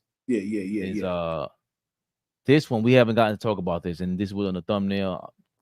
Glad you guys stuck around. 60 plus on YouTube. You guys, we love y'all. There's the reason why we do it. Love us, hate us, leave them comments in there. Keep talking, like, comment, subscribe, join us. If you are watching this on YouTube on a desktop, you can join us for the AllBall TV family membership. Anything that keeps us going. But share, like, comment, subscribe. Leave us anything you want us to react to. See if everybody's interested in it. AllBall TV, suckers. Speaking of TV. He subscribe. Speaking of TV, inside the NBA, I don't want to say it's officially canceled after Barkley said what he said, and I'll play that in a second. But it's the best sports show ever, and they're talking about getting rid of it because of the contracts, the NBA TV rights that NBC may have acquired and beaten out TNT for TNT Warner Brothers. And Barkley gets Charles Barkley. I didn't expect him to go in on his bosses, but Jesus. Production company. And I've talked to the guys about everybody signing with my production company because I have my own production company. And I would love to do that if we lose it. But I have definitely actually somebody suggested that to me, to be honest with you, on the internet. So why don't Charles Barkley sign these 4 guys total, his production company and sell it? I'm like, that's a great idea. Yeah. But like I say, we're just sitting back waiting on these people to figure out what they're gonna do. My 2 favorite wines are Inglenook and Opus. And these clowns I work for, they've turned us into Ripple and Boomstorm and Thunderbird. Like, we got the best studio show. And it's so funny, we just won the best studio show, but these fools turned us from Inglenook and Opus into damn Boomstorm and Ripple. It's crazy. Well, I've talked. So that's Charles Barkley going on a Dan Patrick show. Dan Patrick's the ESPN OG. Big shout out to DP. He's always on that show, and he's always pretty good. But Barkley is at his best. Have regulars. Barkley's at his best on Inside the NBA. That's just like him it's like Dr. Dre and Snoop Dogg, Eric B and Rakim. Who's in his era? Drake and 40, or whoever else. the Metro and Future. That's Inside the NBA and Barkley. Like, to me, they're married, and that's the best sound that they can make together. We can't see Inside the NBA without Charles Barkley. It's the best thing since sliced bread on the sports shows. For me, Flea, the canceling of the show is big time. And in the way that he's going about maybe even reviving the show or keeping the show alive. And then just to call out your boss like that, I love it. This is why Charles Barkley is my first favorite basketball player ever. This is the reason why. He's unafraid, going back to Mark Cuban and Kyrie Irving. These are unafraid. They're unafraid to speak on things. And regardless if they're dead wrong or not, they're very expressive. Barkley's always of the ilk of Muhammad Ali to me. He always sound like a fake Muhammad Ali, but just, he copied him. That's clearly his idol. And just talking about topics like this, like to call out David Zaslav, he was at the Knicks games. he was a year ago. He said we don't really care about basketball when it comes to Warner Brothers and these TV rights, and it shows you what they may have prioritized. And for the most part, it seems like they signed for college football as well. And Barkley talked about that. He's just surprised about it. I just don't. Could have used that money. Could have used that money towards basketball. Could have used the money because I think they signed a 5-year deal with college football. Why is that money not going to be invested in? TNT does the best with basketball. They do better than ESPN. They do better than ABC. Their coverage of the NBA is 10 times better than Disney. It just is. So, I mean, I know this is above our pay grade. Let me start there. These decisions are above our pay grade. They're above Chuck's pay grade too. Let's be honest about that. It's above everybody's pay grade. Everybody is getting into this streaming thing. You know what I'm saying? That is how a lot of people view their content now and their TV. Their TV is through streaming. And so, from my understanding, Disney, ABC, ESPN, that conglomerate has more opportunities for streaming. And so when Amazon comes in and when, all of these other players that weren't players and, competitors for the NBA rights come into play, it makes it hard for Turner and Warner and all of them guys that never really had the competition. The competition was NBC. The NBC didn't even want it. They didn't even want it no more. But now all of a sudden they do, right? Basketball has not usurped football. So no, I'm not gonna lie to you guys and say that it's the most popular sport, but it's second. It's right there in terms of I would hate to see that show leave. I'm 37. I've been watching that show since I've been watching basketball, right? Been watching Ernie on TNT since I can remember. Obviously, they started that show and been watching those guys. They add Shaq about 13 years ago, and now it's beautiful chemistry. It's great entertainment. It's solid basketball coverage, right? It's not Mind the Game. It's not JJ and Braun, but Kenny Smith can break down the game. Charles Barkley, if you can move all that stuff that y'all don't like about him out the way and listen to what he's be saying, he knows what he's talking about when it comes to this basketball stuff. And I'm not going to act like Shaq has got better. Shaq has got better. Shaq has challenged himself to be up there. If I'm going to be up here with y'all, I got to challenge myself to be able to talk this and not be a big goof all the time. He has fun. Bro, they're going to have fun regardless. But when they go to Shaq now and he's kicking that stuff, I'm like, all right, Diesel. All right, I hear you. I hear you, big dog. Right? So, and then Ernie is just the best host, moderator. I would even call him a leader of men because he leads that show, right? Like he's the best in the business. What show was? I can't name somebody in any sports show that's as good as Ernie. Yeah, find him for me. I have nobody. Even what's the guy from Channel 5? The Fox 5. Oh, James Brown. James Brown. He's good. Not Ernie.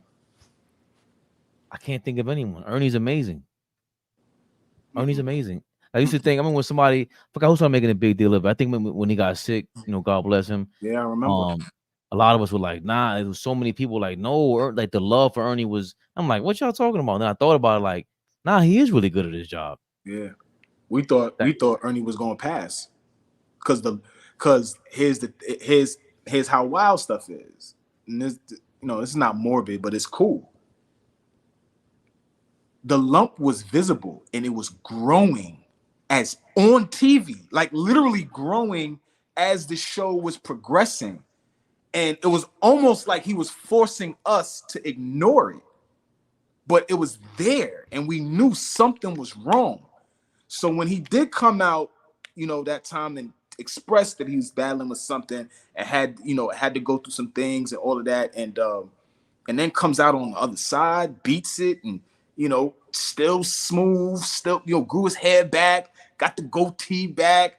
Now he's a spokesperson for bow ties, right? Like he completely upped it after that, and I just, man, it will hurt genuinely as a basketball fan and as a guy that loves those guys. It will hurt to see that show, be canceled.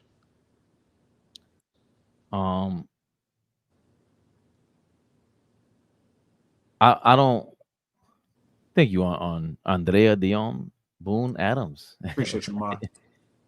Mama Fleet. Mama Fleet. Change your name to that, please. We need to get your government off the internet, Ma. You can hear me. We gotta change. Charles Barkley. Please don't tell people you used to call me your little Charles Barkley. We don't want to hear that right now. I love you, Ma. Turbo was good, Turbo. I think I think even Barkley suggesting that they can buy it out and then license it, I guess, to NBC or whatever it is. For me, is of course Inside the NBA has its own music, but to hear it's called round ball robin, whatever that's called, round. I mean, that's what we grew up on, though. It would be insane.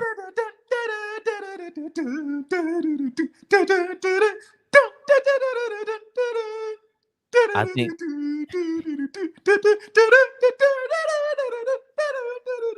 Come on, you know it. Y'all know it. Stop acting crazy.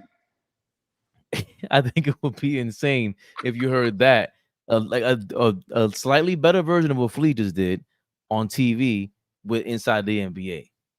That would be, to me. Fox took the song and they were playing it during college basketball, and it was bothering me. I was watching St. John's and Creighton one morning, and I was like, what the hell is this? Why do they have this song? Turn this off. Bro, if they bring back, hearing that old school NBA music with the new players will be nuts. With Inside the NBA. If you put it on with Inside the NBA and Barkley's on there, I might like my... Because the song used to play when Barkley was... Because you got to understand, if you from that era, let's bring it back. If you're from that era, Sunday, Channel 4, Knicks play the first game, whoever it is. Knicks Bulls, Knicks Pacers, Knicks Heat, whatever. Knicks got the early game. Then the second game is a West Coast game. So whether that's San Antonio, Seattle, Denver, Houston, Phoenix, Portland. So it would be dope to see now Charles not be a player, because when that music was going, Charles was a player. Now that music is rocking and he's the host, I don't know. That would be kind of dope. I don't know. No, that would be amazing. That would be crazy. I like this. Is from Front Office Sports. Me and Flea like to get in our nerd bag. What we got? No, nothing crazy. Just this paragraph I was reading about when the NBA left NBC, and it was during a time back then in 2002. In 2002 was when NBC lost the rights, and back then NBC was the incumbent on the verge of losing its rights, while TNT was sitting pretty. Cable networks and TNT and ESPN were the challenger brands, swiping rights from broadcast networks thanks to their dual revenue streams from advertising and subscriber fees. Now giant streamers like Prime, Apple, and Netflix are the disruptors. With the cable bundles crumbling around TNT and ESPN, legacy broadcasters like NBC are back in vogue. And NBC, if I'm not mistaken, is it Comcast still? They're part of the cable. And Comcast is a public company. So the fact that they are like back in the mix with that much, it's all about Wall Street at the end of the day. And that's what David Zaslav, the boss of Warner, made a mistake last season. That's what Charles Barkley is referencing. It was during like not a conference call. I forgot what the quarterly calls that the public companies make. they have to make. And Zaslav, if I'm not mistaken, it was a quarterly call. Zaslav says we don't need the NBA. So for him to say that, it's like, what? You're on the verge of a streaming war with everything and live TV rights, which I always said about Netflix. Yeah, earnings call. Thank you, LB. Earnings call. Live TV rights, in my opinion, was where Netflix always messed up at. Bro, I don't care what you have for streaming. You need to get something live. Go Yeah, do I soccer. thought they dropped the ball with that because all of these Hulu has live. I think Prime has live. Amazon Prime has live now. Like all of the major players in this streaming thing have live. Have live viewing. Cable TV, whatever. Netflix doesn't. So now I think that they're gonna try to catch up. They're They gotta starting catch to. up. Everything is the Tom Brady roast was live. Was Cat live. Williams thing was live. They have a lot of Yep. comedian things live, so they're on their Yep. way. They're late to the party, and they have a lot. They're willing to take on loans to lend and to. They're willing to take on a lot of, how can I say, use a lot of cash to pay for this stuff. Can you speak to this? And if somebody in the comments can help me too. I'm curious to understand why it took 22 years for NBC and everybody. Like, why did it take so long for the light bulb to click that maybe we need to get back in the game with the NBA? Well, Dan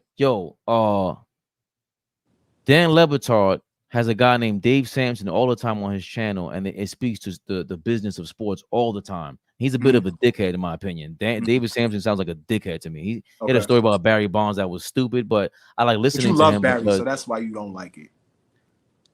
No. I love the fact that Barry Bonds was just like, that's the best thing I've ever seen in any sport. But it was the story that he told that was stupid. He told a story like Bonds was stood up for the players basically while Bonds was a coach for Florida, and that's why you'll never see Bonds as a coach again. And it's like, bro, who cares? Like it epitomized who David Sampson was for me. Like, he was kind of like, that's corporate. Bonds ain't corporate. And it was just, he told on himself, like, you're gonna tell your side of the story. I'm gonna get a lot of information from Dave Sampson, like the Barry Bonds story, and then he's gonna give his opinion on it. So now I know where you stand. But it's just like Jason Whitlock. Jason Whitlock will give you a lot of information, but we kind of don't stand with him. But there's a lot of information that he gives. If you listen to him, it's like, oh, I didn't know that was happening. I know that was happening. I can't sift through the bullshit with him. So it's hard. It's hard for me to even watch anything, because I'm sure he's very insightful. I'm sure he is, but it's hard for me to digest his content. Yeah, and it's not. I'm not about to sit here and bash him, because some people love him, and he's a brother, so I'm not about to bash him. But I'm cool. I can't digest his content. He's too agenda based, right? Yeah. David Sampson on Dan Lebatard, though, they talk about these things. And there's a guy, Asian guy, used to be on ESPN. Damn, forgetting his name. Sorry about that. They're really good at trying to talk about this. And as a matter of fact, the boss of ESPN, John Skipper. Well, he's not there no more. Right, because he's heading, if I'm not mistaken, Great Adventure. He's Fox. Oh, he's not at Fox. John Skipper somewhere else now. John Skipper. Who brought Skip with him? Horowitz. Excuse me. Horowitz. Okay. Jamie Horowitz is at Fox. Excuse me. Horowitz brought Skip Bayless with him over to Fox. Okay. John Skipper is now at Meadowlark. Oh, that's Lebatard. That's Lebatard. That's the umbrella that All the Smoke is under now. Because All the Smoke ain't with Showtime no more. Oh, that's why they were on the show the other day. Right. That's why they're intertwined now, because they're under Meadowlark now. Yo, we getting in a bag. Yeah. You know how we getting a little nerdy and shit. We know how we get nerdy. So they were on Meadowlark. So it was a Meadowlark affair because Dave Sampson does stuff for them as well. And they spoke on it. Just the business side of it is Dave Sampson felt like they don't need Ernie Johnson. Like, he makes statements like that. They don't need Ernie's replaceable. I'm like, they're not doing a show without him. But the point is, they broke down. John Skipper was saying, remember, he was there negotiating for ESPN for these TV right deals. He was saying it's a bad thing to offer a matching right. So if I'm the NBA, I'm not letting TNT match NBC's right, because you take away the negotiation part of it. So there were so many things that were going on that they spoke to that was like, damn.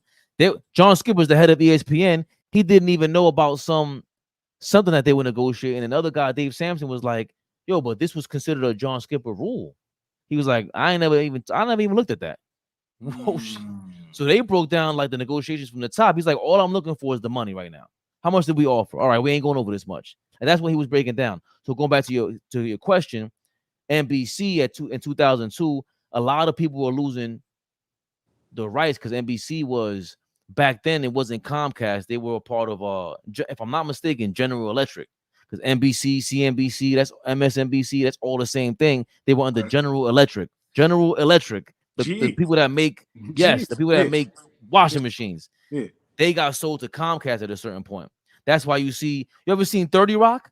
Yeah. The show? Yeah. They talk about it in a funny way. Like, yo, we just got sold to whatever company it was. That show was amazing. You look like a John Lithgow fan. You look like a John Lithgow fan.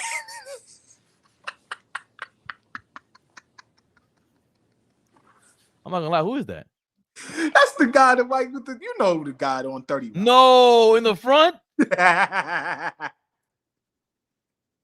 No. You know who John Lithgow is. No, not 30 Rock not Third Rock from the Sun. Oh, I'm messing 30, up. Flea's 30 messing Rock, up. 30 Rocks with Tina Fey, Tracy Morgan. Oh, the guy okay. All right, yeah, that's a different show. That's my bad. 30, that's my bad. 30, I'm talking about Third Rock from Third Rock from the Sun. Hilarious. Third Rock from the Sun was funny. That was I watched that. I did. 30 Rock was on NBC and they would parody everything. Remember Tina Fey's on Tina Fey's from SNL, Channel 4, and then she did 30 Rock from the Sun. So they got like all these things matter. So when you ask like, yo, how did it? Because back then cable. Don't you remember that AOL and Time Warner linked together? Yep. I thought it was the craziest deal of all time. I remember I had a business teacher. He said that was the worst deal ever they could do. And I didn't fully understand why. It's like, bro, it's too much debt and it's too much like it's AOL, it's dial up and it's cable. And I'm like, bro, but we need that for the cable because cable has the speed. He's like, listen, that's a bad deal. And he was right. Everything went downhill for Time Warner Cable. And Time Warner Cable is different than Time Warner, something like that. There's a lot that goes on with business. But the point is, but Time Warner is no longer, right? They're no longer.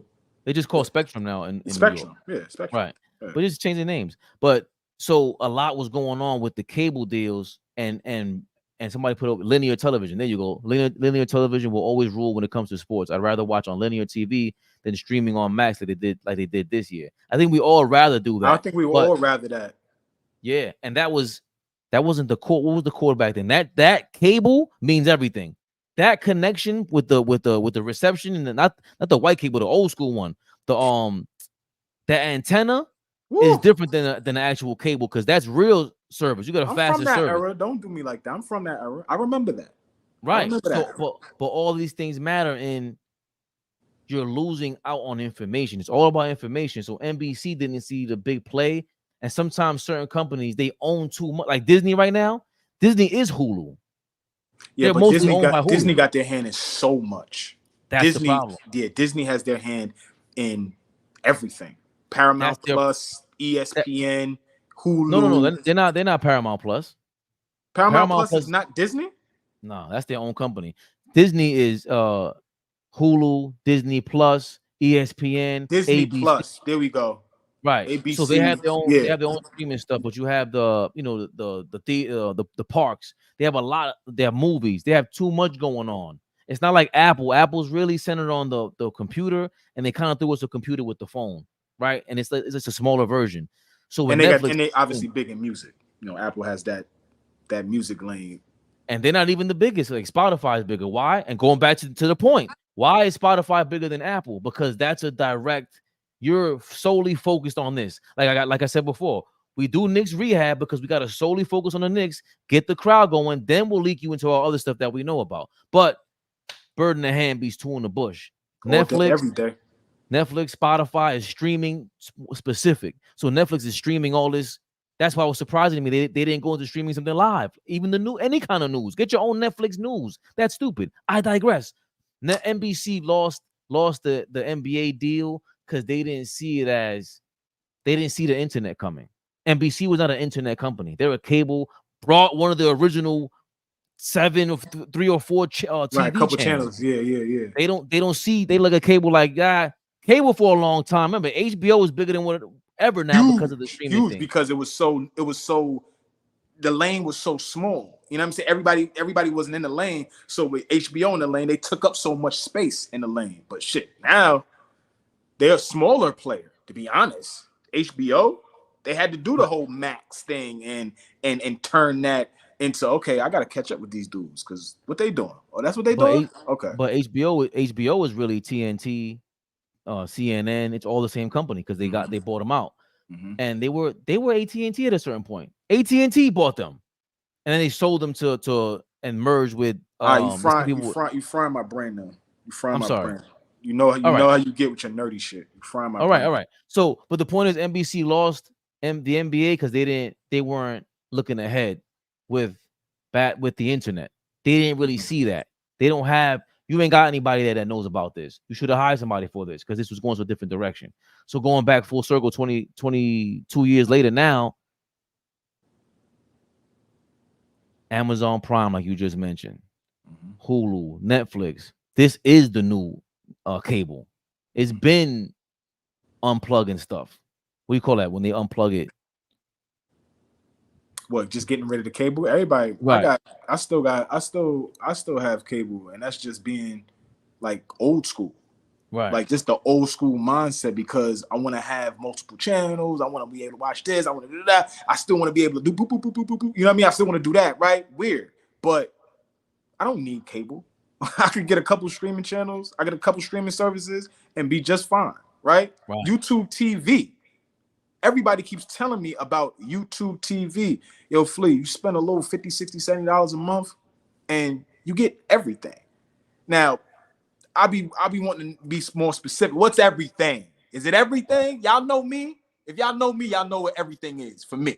So is it everything? And so, you know, so there are options out there outside of your typical cable, satellite, whatever people are doing now. But he's saying that LB said that's not really cable, it's really YouTube, Sling TV, Hulu TV is just cable without the installation of the box. Those other apps are just on demand. Yeah, basically, like Sling is Sling TV is one of the satellite companies.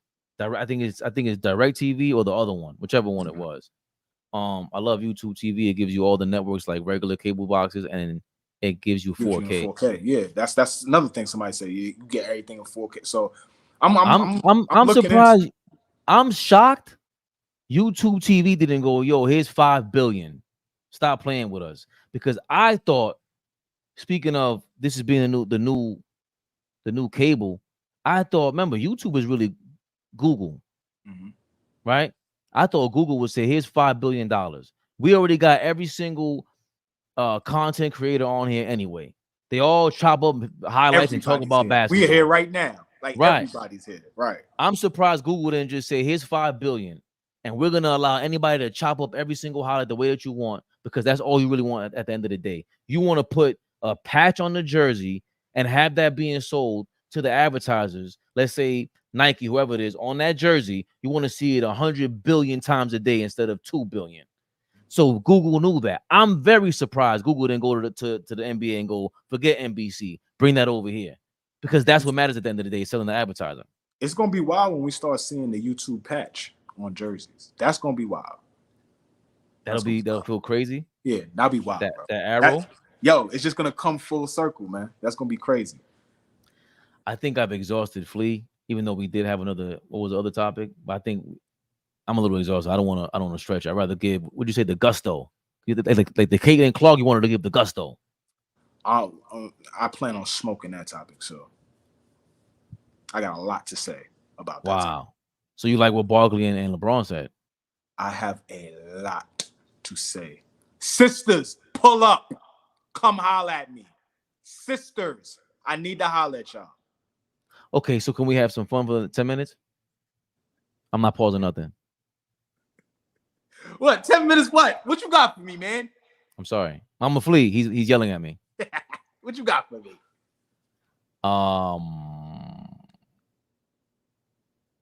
Why did I just lose this? Big shout out to everybody in the chat. Big shout out to everybody in the comments. Big shout out to everybody that continues to support Knicks Rehab, Fabian PerspecTV, Big Flea, AllBall TV, OG. Never forget my OG AllBall.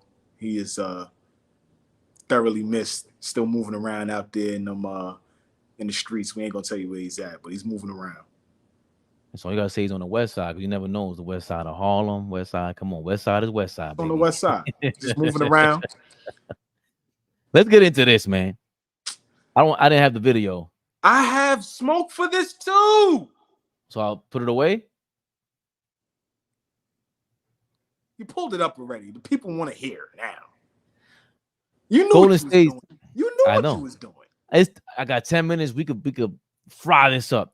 Golden State Warriors, Draymond Green. Honestly, I admit Stephen A. Smith really pissed me off. Stephen A. Smith really pissed me off. Sit back. You Is don't this got the the video? Okay, let's see this. Stephen A. Smith really pissed me off. And the reason he pissed me off was because he hit me. He's like, yo, it's been hard for a lot of us to talk about you these last few days. You know, for me, Did you want to see Stephen A's response, or that doesn't matter? Does it matter to you? I watched it. I saw it. I heard what he had to say. It was on TV. Oh, here we go. He responded on First Take with Molly. Oh, here we go. Just you know what I mean? Thank you for giving me a couple of seconds. Absolutely. And within those couple of seconds, got your back, brother. You know that. my guy, Trillium says, asking for 10 minutes of fun is crazy, Fabe. Yeah, Trilly, because I wasn't gonna get him. Listen, I'm not That was pausing insane. nothing. I'm sick of it. Eddie I'm said he wasn't 41. pausing nothing. I'm 41. I'm going crazy. Going crazy. I'm not doing the churros thing that Barkley did. That was Barkley's crazy. Barkley got classics. Fabian, don't start this shit. Hold on. Don't start this. Don't you ever double fist. I don't want to see it. You hear what I'm saying to you, Fabian? I don't want to see it. That nigga was double fisted.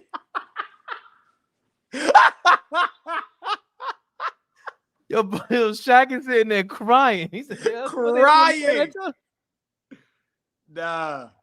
Here's Stephen A's response to Draymond Green. It might be a little bit longer, but I don't care.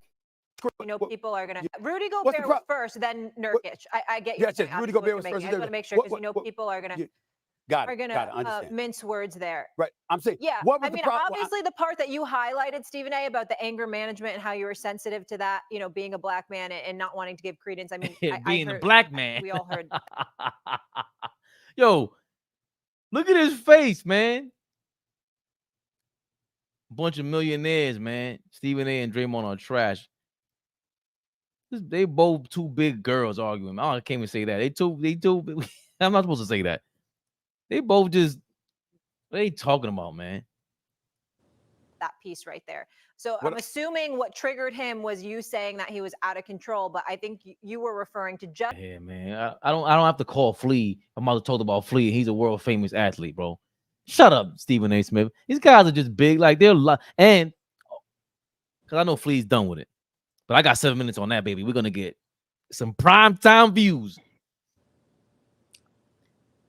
They're telling on themselves.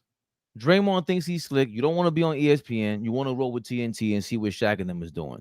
Shaq got his own company. Barkley just announced he has his own company. You drawing a line, Draymond. I got it. Because you ain't speak this strongly about LeBron not coming on your podcast. Stephen A. just always being defensive like this.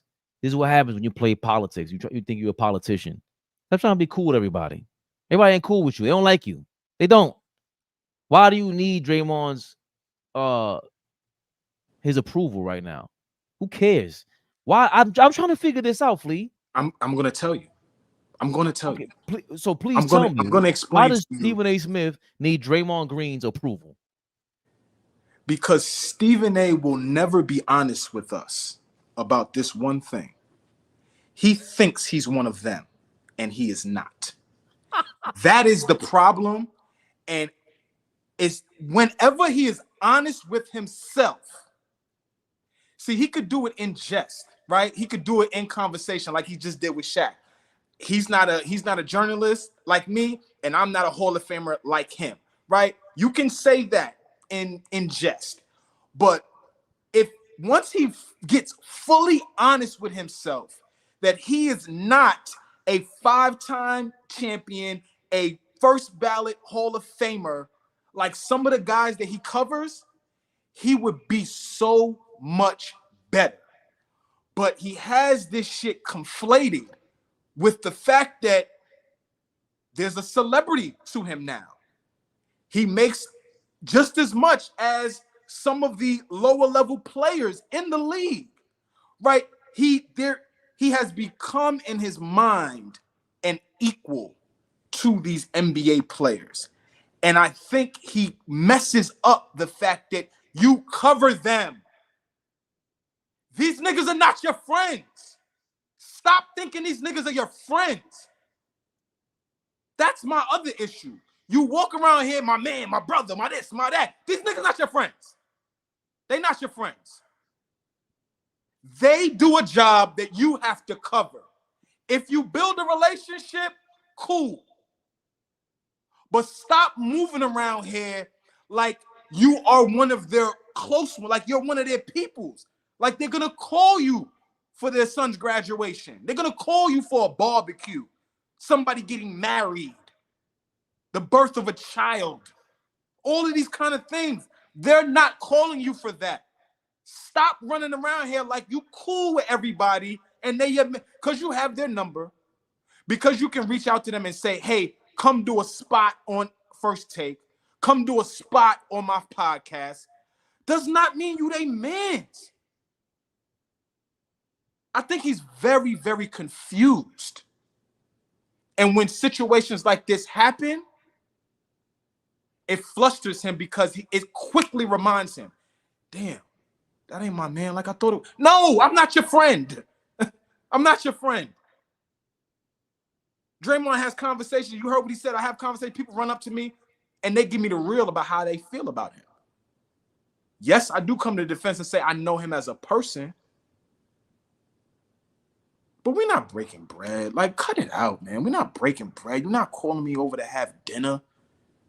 This relationship that Shannon and Stephen A have is new. This is not like a real friendship that they've fostered over years. This is business. And what you're seeing on TV is a business relationship. I know you, Fabian. I call you. We talk offline. We talk every day, multiple times a day. Texting, not just Knicks Rehab. You know my daughter made the honor roll yesterday. You know my son is graduating high school tomorrow. You shouting at my moms because my mom, like, we are brothers. We are friends. We have a real relationship. Stephen A is confusing that with a lot of these athletes, bro. And then he gets on there and has to defend himself. And you can see the frustration and the fluster every time he does it. He had to do it with KD. He had to do it with Melo, Kyrie, Draymond. The list goes on, bro. The list goes on. There's a classic story that he seems to feel comfortable talking about lately. But there's a real story about him and Big Baby. I mean, him and Big Dog, Glenn Robinson. And that's a real story. He's comfortable talking about it now because it's died down. Big Dog was going to take your head off because you chat too much. You think you one of the guys in here, and you're not. So I'm in great Stephen A fashion. I love the dude. I love his work. I love everything he does. Great guy on TV. But you're not one of these athletes, bro. You're not one of these NBA players. Please stop forgetting that. That was pure flames. That's what I got, man. Because oh my God, what you just said right now, I immediately thought of Jay-Z. when he turned over Def Jam, and all of a sudden Def Jam, DMX, all these guys were like, "Yo, man." L wanted to slap fire out of him. Don't get your head smacked by LL Cool J. Like, yeah, come on. And regardless of where we used to, because at the time I'm like, "Oh, not for nothing, X and LL, you mad old," but they were speaking to. There was a point, right? Go ahead. They were speaking to. You told me the inmates run the asylum, bro. You were one of us. And that's a little bit different. Here's the difference. Jay-Z was one of them. He was an artist. Right. He knows exactly how they feel. Right. But to your point, this is business and friendships and family and business. They don't really mix like that. And this is rare what we got right now because there's no real I can't wait till the Hulu bag hits the table. Then we be like, oh, hold on, the real Fabian came out. This guy's really a jerk, right? But we've seen it time and time again, and it's like it's easier to do without the money. But it's beyond the money because Stephen A. Smith does cover these guys. Your job is not to be cool with them like that. You're really a snaky kind of individual to begin with because that's how you get information. That's how you got info when you and AI got cool and AI was blowing up the same time you were, and his celebrity helped your celebrity as a reporter, journalist, because you were holding back information. That's what you do. Well, I didn't tell everybody what I do know, right? If I would have told everybody what happened, why you got to say something like that? You couldn't tell me anything like that. You would have never been around me after that. Yo, tell them everything. I dare you. Yep. That's what my words would have been if I was AI to Stephen A. Smith. Are you stupid? What? Mm-hmm. Stephen A's lucky nobody really that they're players and they will go to jail, get fined, all kind of stuff if they snuff you. But you're playing this game that you know you're playing. I didn't think about that till you just said it. Maybe I thought about it, I forgot it, but that's so genius. Bro, you're playing the whole I'm from Hollis thing and you're trying to infiltrate, play the Trojan horse thing. And after a while, it's like, you're not us. Stop playing like that. We're the former athletes turning this into something. And even they have to learn. Even Barkley showing you how to do it. Like, these guys are too sensitive, man. I don't care what they think. They don't need to keep hearing you. I'm glad you said that, bro. They don't need to keep hearing you from Hollis, Queens. You're validating yourself. I'm trying to validate that I could be in these rooms. Just let your work speak. And that's why I tried to end with. His work is great. His work is great. Journalism. Some of your favorite players, right? I'm going to just say this real fast. Go back early 90s, mid 90s. When you go and read the Daily News and you're looking at high school sports and you're looking at articles about Stephon Marbury, guess who wrote those articles in the Daily News? Go look at the name by Stephen A. Smith. He's done great work for years. Let that stand for you. Nothing about you being up the block from me and how you talk and all that. We don't need all of that. The authentism would come from, I know I'm not that, but I carved the lane out doing this. And I'm going to be authentic with this. I shouldn't have to feel like, and I know I'm not the only one, that feels like he confuses himself with one of them. I never thought about it until you said that. Hold on, LB Wavy said Fabian's gonna be Deezus in the Deezus and Mero breakup. That's crazy. Yo, that's chill. so Don't like do us what? Like that. That was crazy. That was funny. Funny. I'm Dominican, so he threw the reversal on me. Yeah, and Deezus did him dirty. Apparently, I don't know dirty, but he clearly had a different vision. Yeah, I don't know their and that's unfortunate. I hate seeing those kind of things. We see they were so big, and that was two people I don't think who spoke enough because Carmelo cornered him, and again, it's about conversation that ran down on him. Right, but they again don't get the bag and be on bullshit, Fabian.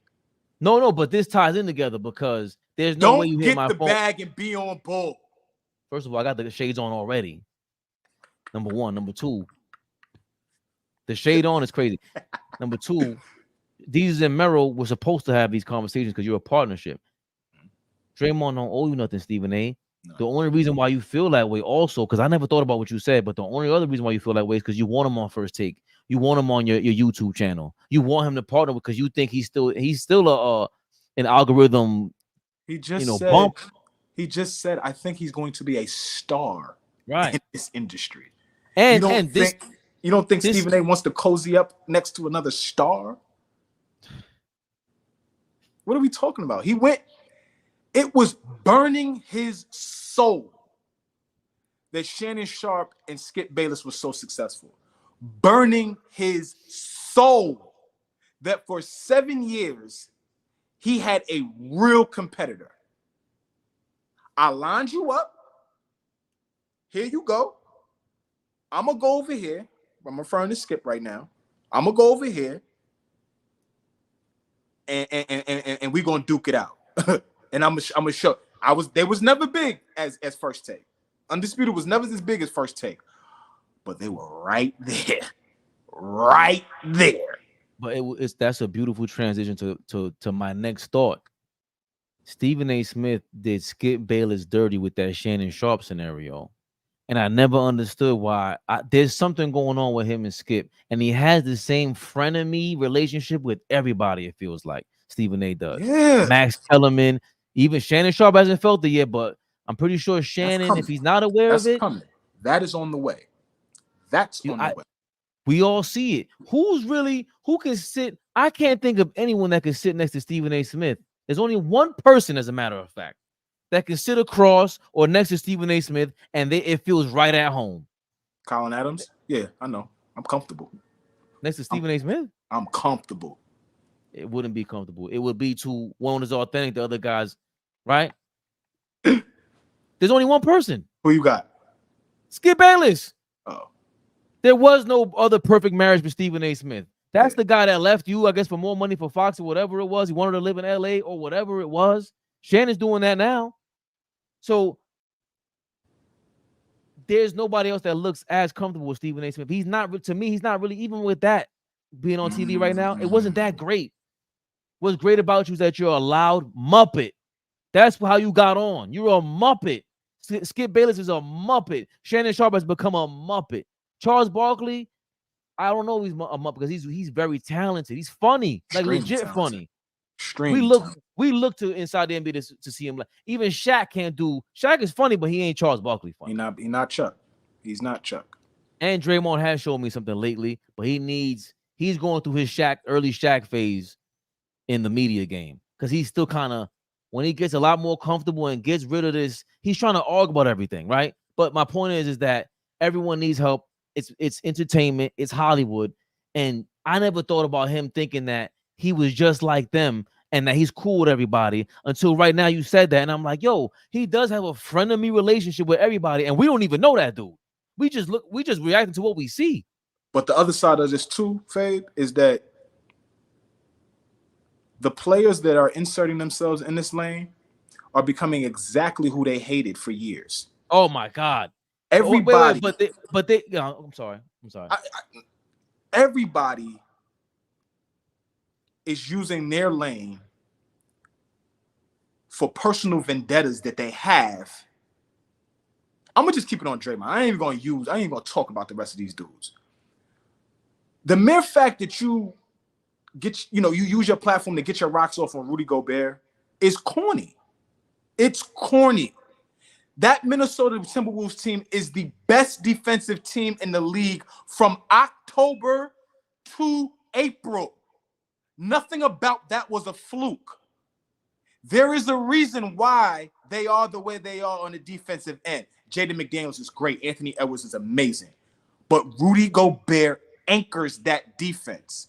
So for you to always try to find a way to shade him is corny to me. Every time you talk about somebody that you've had something with in the NBA, you use your platform to get it off. And I just think if you're authentic, we look to you because you are a guy that was out there. So we want to hear you talk about the game. People have this JJ has this pompous attitude, and LeBron James has this pompous attitude. If you can't look through that and see that they're teaching a lot of you casuals who don't know the game, who have no clue, they're literally taking their time to teach y'all. But y'all would much rather listen to this dude who does some teaching, but Draymond does a lot more of the banter and a lot more of the, what do I always say, kicking people in the back, right? He does a lot more of that.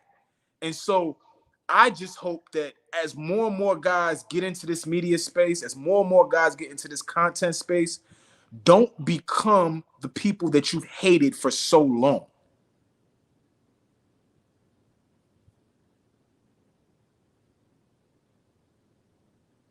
I think we'll end it with this, though. Oh, we'll try to end it with this.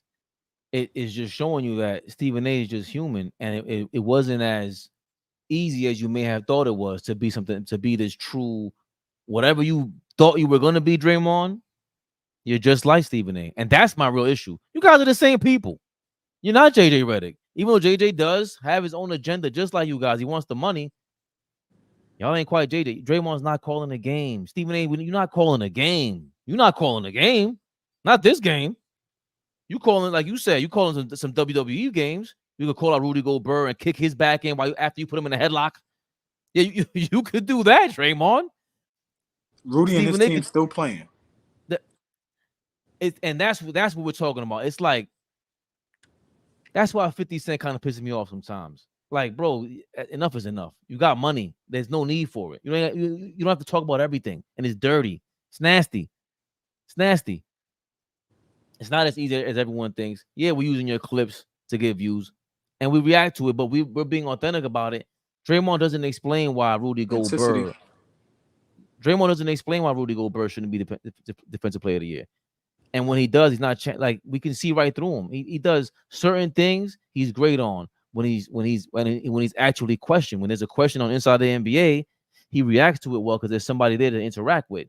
But JJ Redick doesn't do that. He's very prepared, it looks like. I'm kind of excited if he becomes a coach just to see if it fails, because it's like, well, maybe the writing's on the wall. He should be this. Do we see Draymond being a head coach?